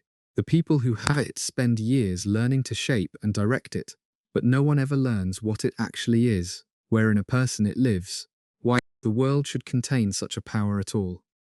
The greatest wizards, the wisest teachers, the scholars who have studied magic their whole lives, none of them can tell you what it is they are studying. They can only use it and teach the using of it and pass the great central mystery down unsolved from one generation to the next. And perhaps that is the most honest thing about the whole world, that it is built on a mystery its own people cannot solve, because that is true of our world too. We live our whole lives inside forces we do not understand, carried along by the deep machinery of a universe whose ultimate nature no one has ever explained, surrounded by questions about why there is anything at all, why we are here, what becomes of us, that are every bit as unanswered as anything in the wizarding world, and a great deal larger. We have simply grown used to ours, stopped seeing them, the way the wizards stop seeing the strangeness of a moving staircase or a talking portrait. The unsolved mysteries of a magical world are a gentle mirror of the unsolved mysteries of the real one, dressed in robes and candlelight and made small enough and warm enough to hold. And there is a deep comfort in that, in spending a few quiet hours with questions that have no answers in a world that is safe and cozy and far away, practicing the old art of wondering without needing to know, which is, in the end, the only way any of us ever gets through a life full of mysteries we cannot solve. So let the great question drift through you one last time, soft and unanswered, the question of what magic is, and let it be all right that no one knows, that no one has ever known, that the wisest people in that world, and this one, have stood before the deepest questions, and admitted they do not understand. There is rest in that admission, a letting go of the need to figure everything out, a permission to simply be here in the dark not knowing, and to be at peace with not knowing, and to let the not knowing rock you gently towards sleep like a boat on quiet water. There is no need to stay awake for the rest of this.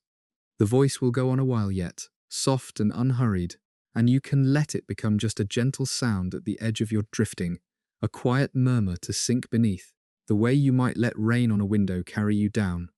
You have done the wandering, You have visited all the unsolved corners. Now you can simply rest among them, in the warm dark, while the night holds you. Let the quiet images come and go without holding any of them. A long box of unfound wands waits on a dusty shelf for the hands it will someday choose.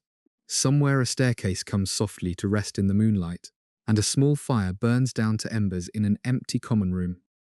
A ball of gentle light drifts through the dark to guide a lost soul home. In a high tower full of sleeping owls, a bird closes its eyes. The frozen lake holds the moon on its still black surface. There is a portrait gone slack and dreaming in its frame. A snow-covered village wrapped in white silence. A scarlet train sleeping on cold tracks and waiting for a September still far away. Behind an ancient veil, voices murmur soft as talk in another room. A bright, quiet station stands flooded with peaceful light. A phoenix rising warm and whole from its own grey ashes. Let them drift past like the carriages of that sleeping train, one after another, slow and gentle, each one carrying a little of your waking mind away with it into the dark. Your breathing has slowed now. Your body has grown heavy and warm, sinking deeper into the soft dark with each long breath out.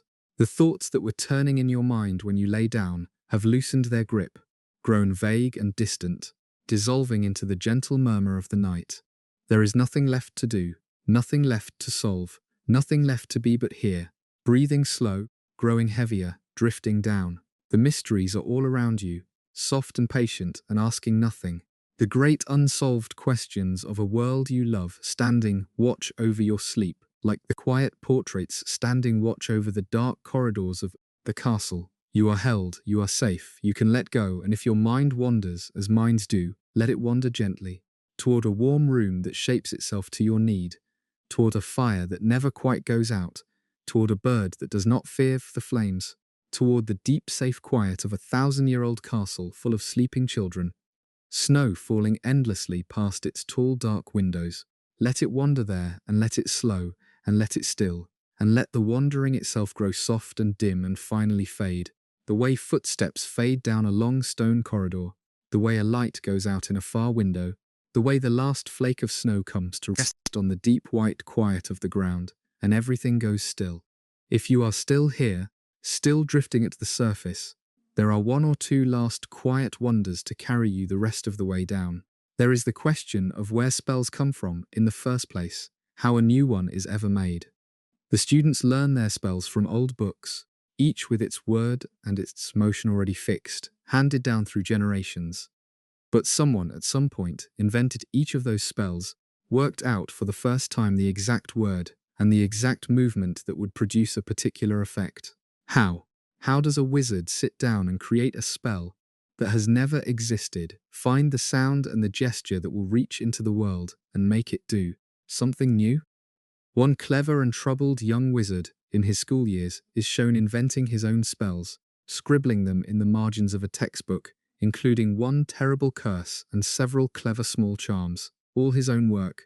He was a teenager, and yet inventing a working spell seems, by everything else the world tells us, like it should be among the hardest and rarest magic there is, the work of great researchers, not schoolboys doodling in the margins. How spells are made, how a person discovers the link between a never-spoken word and a never-seen effect, is one of the most basic questions about how magic grows and changes, and the story shows it happening and never explains how it is done. There is the strange and quiet limit on magical healing, the way magic can mend so much, and yet not everything.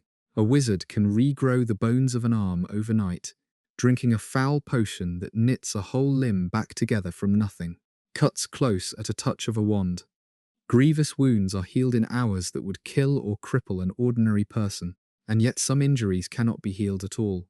Wounds made by certain dark curses never fully close, scarring forever, weeping sometimes for the rest of a life. A bite from a werewolf leaves a mark and a curse no magic can lift. A person whose mind is destroyed by a memory charm gone wrong, or by torture, is never made whole again. So magic can mend a shattered body but not a cursed wound, can regrow bones but not restore a broken mind, and the line between what it can heal and what it cannot is drawn in a way that is never explained. Why should dark magic leave wounds that good magic cannot close? Why is the body so much easier to mend than the mind? The healers of that world work their daily miracles and run again and again into these hard limits. And what sets the limits, why some hurts can be lifted, and others must be carried forever, is one more deep thing the story shows and never accounts for. And there is even a quiet unfairness folded into how the world sorts its magical peoples, the question of who counts as a being and who as a beast. The wizarding government draws a line, declaring some magical creatures to be beings, with rights and a voice, and others to be mere beasts, to be managed and controlled. But where is the line, and who has the right to draw it? The proud centaurs, intelligent and ancient, were offered the status of beings and refused it in disgust, preferring to be classed as beasts, rather than share a category with the wizards who presume to rank them. The merpeople, with their language and their cities and their ruler, are spoken to as beasts. The house-elves, powerful and clever, are bound in service. The line between a person and a creature, in that world, seems to be drawn less by what a being actually is than by how much it resembles wizards and how useful or dangerous they find it, an old injustice wearing the mask of careful classification. And the deep question underneath, what truly makes someone a person deserving of dignity rather than a thing to be managed, is one the wizarding world stumbles over again and again without ever honestly facing, perhaps because it is a question our own world has never honestly faced either. The deepest vault of unanswered questions in the whole world sits, fittingly, in the place built to study them, the Department of Mysteries far beneath the Ministry, where the unspeakable wids spend their lives studying the things no one understands. We glimpse only a few of its rooms, and each one holds a wonder left wide open. There is the room of the Whispering Veil, where death itself seems to wait behind a curtain. Beyond it lies the Hall of Glowing Prophecies, stretching away into the dark. Another room holds the soft ticking of countless clocks and the strange shimmer of time itself, where the time-turners were kept, where a person caught in an accident there was trapped, repeating his own youth and age over and over. One chamber's ceiling shows the planets and stars wheeling in the dark, the whole cosmos turning in a single room. In yet another, floating brains drift in a green tank and lash out with thoughts made solid when disturbed. And there is one room, always locked, that the unspeakables study but can never enter.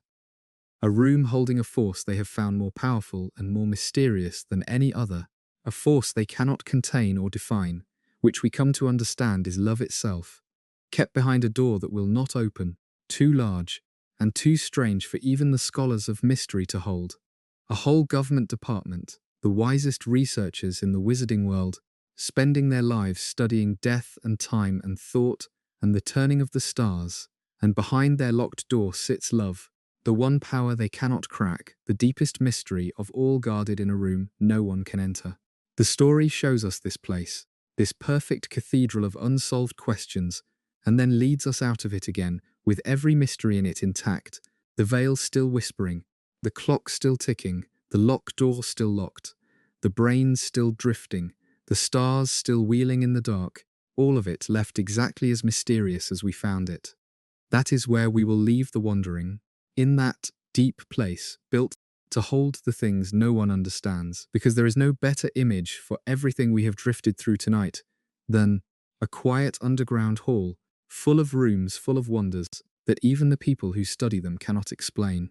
The whole wizarding world is a department of mysteries, really, a place built on questions its own people cannot answer, and the deepest of those questions is the one kept behind the locked door, the one about love, which turns out to be the most powerful and least understood force of all, in that world and in ours. Anne. There are a few corners of the world we have not yet wandered into, smaller and stranger than the great questions of death and love, and they make good gentle company this late in the night. Consider the enchanted objects that seem to think for themselves, the chess pieces that move and fight and counsel their players, smashing one another to rubble on the board, groaning when a foolish move is made, refusing sometimes to go where they are sent if they judge the move unwise. They have personalities, these carved stone figures, loyalties, opinions, a kind of battlefield courage, throwing themselves to their own destruction to let their player win. So are they alive in some small way? Is there awareness in a chess knight? some flicker of a mind in the carved stone, enough to feel the fear of being taken and the will to fight on anyway. They are only a game set, bought in a shop, and yet they think and choose and sacrifice themselves. And what exactly is in them? How much of a self lives in an enchanted chess piece is one more small wonder the world hands over, without a word of explanation. Anne. The same question hangs over so many of the world's everyday bewitched things, the talking mirrors that offer opinions on your appearance, the knitting needles that work on their own, the clock that shows where each member of a family is, and whether they are in mortal peril, the dishes that wash themselves.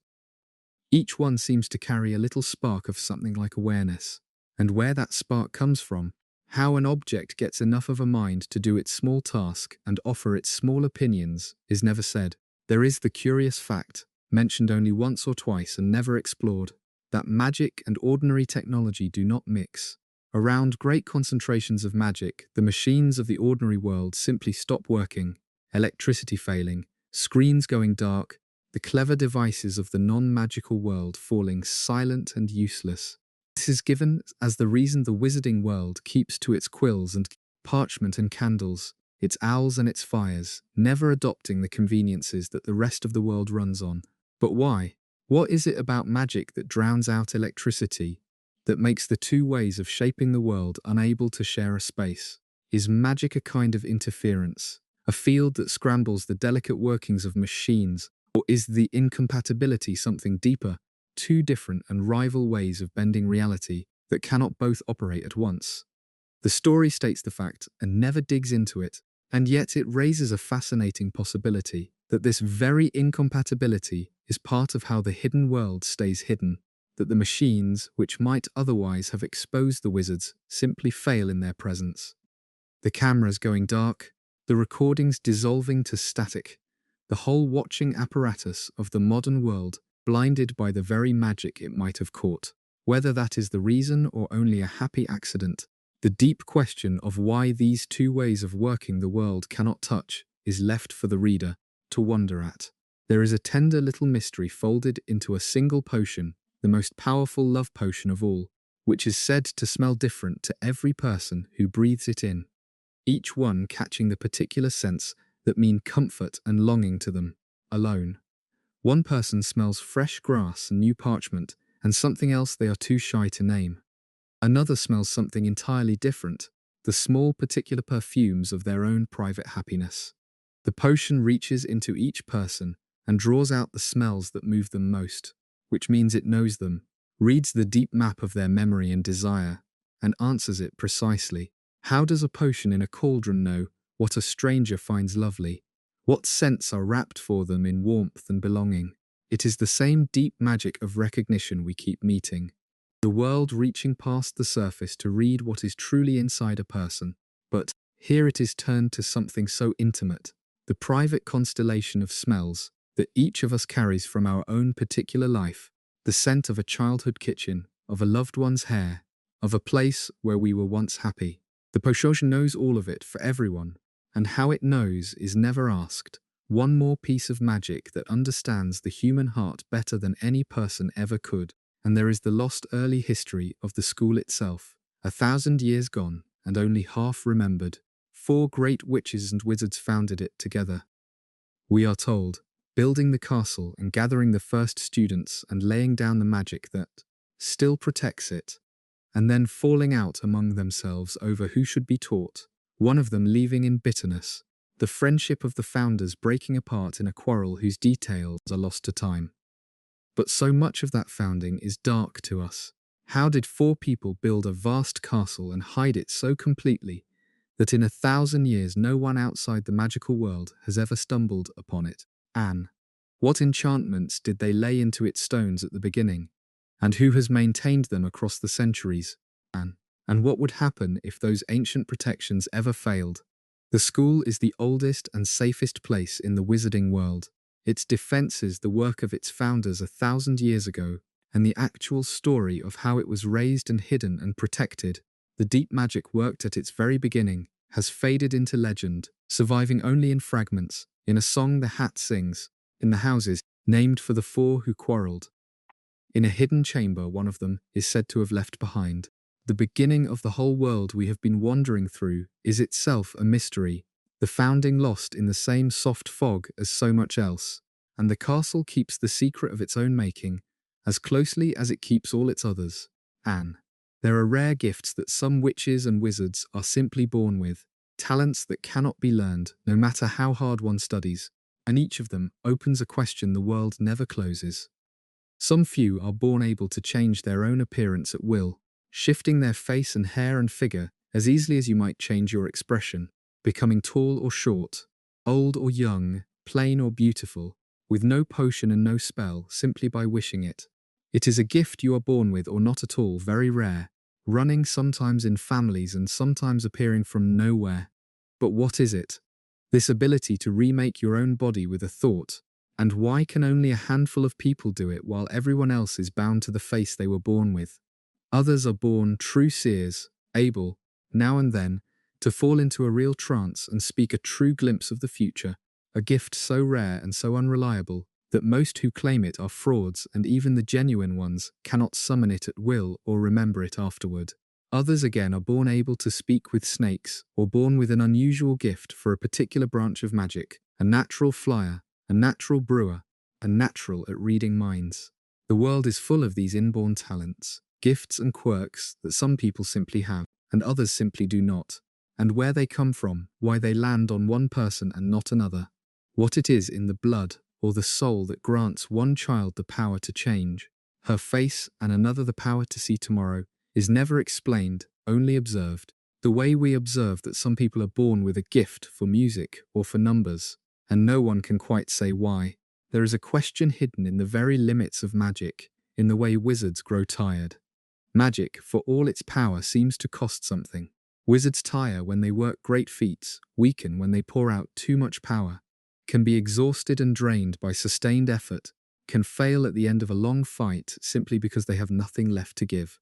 So magic is not free, not endless, drawn from some inner well that can run low and must refill with rest. But what is that well? What is being spent when a wizard casts a difficult spell? And what is being restored when they sleep and recover? Is it a kind of strength held in the body? Or something deeper, some store of the self that magic draws upon? The story shows wizards tiring and failing and recovering, shows that power has a cost and a limit, and never names what the cost is paid in or where the limit comes from, so that even the price of magic, the thing it takes out of you to work it, is left as one more quiet uncertainty beneath a world that runs on a power no one can measure. And there is the mirror that shows the heart's desire, which we have stood before once already tonight, but whose deepest questions we left unasked. Who made it? It is an ancient object, its origins lost, carved around its frame with a riddling inscription written backward. A mirror that shows not your face, but your most desperate longing.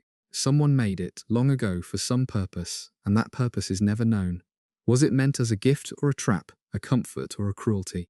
It shows you what you most want and gives you no way to reach it, and people have wasted away before it, starving in front of the image of a desire they could never touch.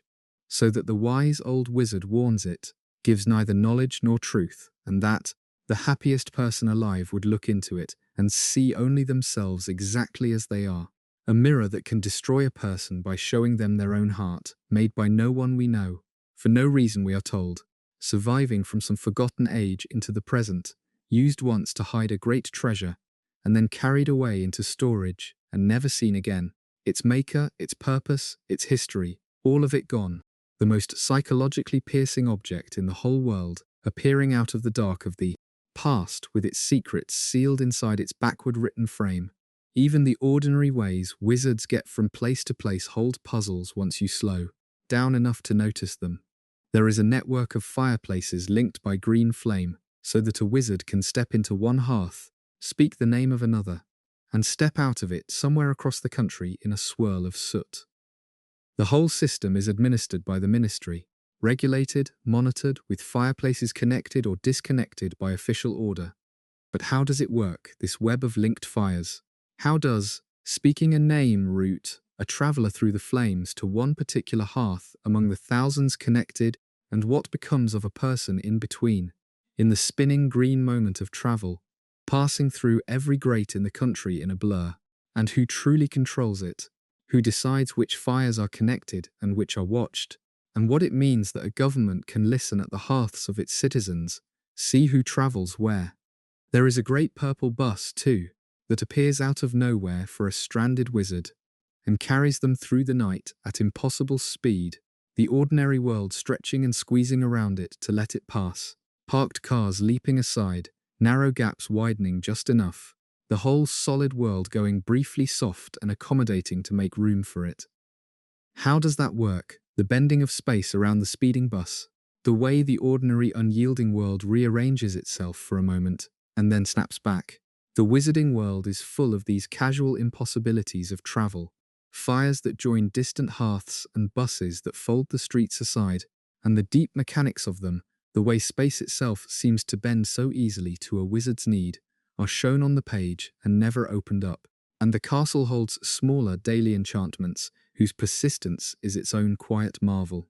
The ceiling of the great dining hall is bewitched to look like the sky outside, showing the day's weather and the night's stars, clouds drifting across it, snow seeming to fall from it without ever landing, sunset glowing in it as the real sun sets beyond the walls. It has done this for 1,000 years, this single enchantment, holding without fail across 10 centuries, mirroring the sky above the castle through every day and night since the founders raised it. Who renews such a spell, or does it simply hold on its own, self-sustaining, laid down once so firmly that it has never needed tending? So much of the castle is like this. Old magic still running smoothly after 1,000 years, the staircases still moving, the protective wards still holding, the ghosts still drifting, the portraits still speaking, all of it set in motion long ago by hands now centuries dead and somehow still turning, like a vast clock wound once at the beginning of the world, and ticking faithfully ever since. How magic lasts, how a spell holds for 1,000 years without anyone to renew it. What keeps the old enchantments alive across so many lifetimes is one more thing the world simply takes for granted. The deep question of how magic endures left as quiet and unanswered as the question of where it comes from in the first place. There is a final small puzzle in the art of potion making, which works unlike any other magic in the world. To cast a spell you need a wand and a word and an act of will, but a potion needs none of these. A potion is brewed by adding the right ingredients in the right amounts in the right order, stirring the right number of times in the right direction, heating it for the right span, and if every step is followed, the magic happens, whether the brewer is powerful or weak, whether they will it or not. The effect lives in the ingredients and the method, not in the wizard. So where does the magic come from? Why should a particular beetle eye and a particular root, chopped a particular way and simmered a particular while, produce a draught that heals or poisons or compels, with no wand and no spoken charm and no act of will to drive it? It is closer to cooking than to casting, a recipe that yields magic if followed faithfully. And yet the power must come from somewhere, must live in the strange properties of the magical plants and creatures whose parts go into the cauldron. The world is full of these ingredients, each with its own hidden virtues, and an entire branch of magic is built on combining them. And the deep question of why the natural world should be so full of substances that hold magic in them, why a dried leaf or a powdered horn should carry power, a wizard can unlock with patience and a cauldron, is one more wonder the world rests upon and never thinks to explain. We are near the end of our long quiet night now, and there is one gentle thought to rest in before we let the dark close over completely. Through all these mysteries runs a single quiet question that the whole story keeps circling, the question of whether anything is fated or whether everything is chosen. The prophecy seemed to bind the boy to his path, and yet the wise old wizard insisted it had no power but what the Dark Lord gave it, that the boy was free, that it was his choices, not his fate, that made him who he was. The wand seemed to choose its wizard, and yet a wizard could win a wand against its will. The future seemed written in the stars the centaurs read and the spheres the seers filled, and yet people made their own decisions and changed their own ends. The story wants to believe in freedom, in choice, in the idea that we are not bound by what we are born to but made by what we decide. And at the same time it is full of destiny, of prophecy, of two enemies pulled together by a gravity neither chose. It never resolves the tension. And maybe that is right, because we live inside the same unresolved question, never quite knowing how much of our lives we choose, and how much was always going to be, never able to untangle the fate from the freedom, and getting through anyway, making our choices as though they are free, and meeting our fates as though they were always coming. There is a soft comfort in being the reader of a story like this, rather than a character inside it. The people in the wizarding world have to live their mysteries, have to face the locked doors and the whispering veils and the unanswered prophecies with their whole lives at stake. You only have to wonder at them, from the warm, safe distance of someone lying in the dark at the end of a long day, free to hold the questions lightly and set them down whenever you like. You get to keep all the wonder and carry none of the danger. You get to visit the castle and walk its mysterious halls, and then come home to your own warm bed, taking with you only the gentle pleasure of having wandered, leaving behind all the peril and the grief. That is the quiet gift of a story, that it lets you borrow its mysteries for a while, and then gives you back your own safe ordinary night, a little richer for the visit, a little more at peace with the unanswered questions of your own life, for having spent some time among someone else's. So carry that peace with you now, down into sleep, the peace of the wanderer who does not need to know, the peace of the reader safe at the edge of someone else's adventure, the peace of a mind that has wandered far through a world it loves and is ready, now, to come to rest. There is nothing more to ask tonight. The questions are all still open, and that is exactly as it should be, and you can let them stay open and unanswered and lovely while you sleep, the way the stars stay in the sky whether or not anyone is awake to wonder at them. Before the very last of the night, let me say one quiet thing, for those of you who find your way back to this dark corner, often. If these long wandering nights through the unsolved help you find your way down towards sleep, you can follow along, subscribe, and keep this quiet company close, so that the next long night is already waiting for you whenever the dark is hard to cross alone. There will always be another one coming, another slow walk through the mysteries of a world worth loving, another voice in the dark to drift beneath. You never have to make the crossing by yourself. But there is nothing more to do tonight, nothing to press or tap or chase. Only let yourself keep sinking, down past the last of the words, into the deep warm quiet that has been waiting for you all along. Let everything go soft now. The castle has gone dark, every window black, the snow still falling endlessly past its towers.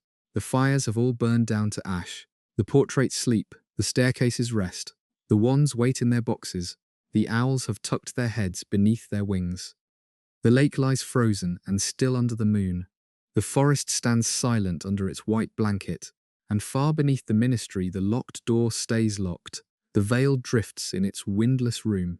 The prophecies glow faintly on their endless shelves. All the mysteries of the world keeping watch in the dark while you, and everyone else who wandered here tonight, slip down at last into sleep. You do not need to follow the voice any further.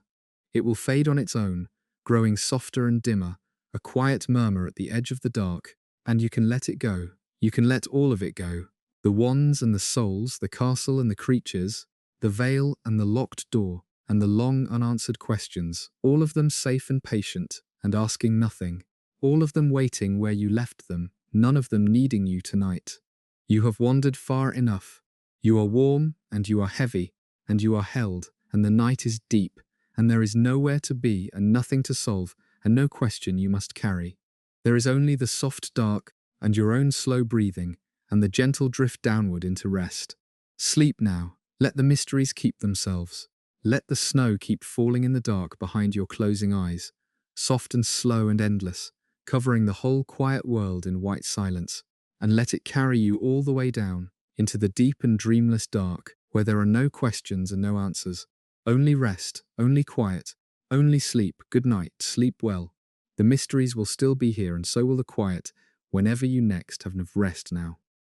Rest, and let the long night hold you until morning.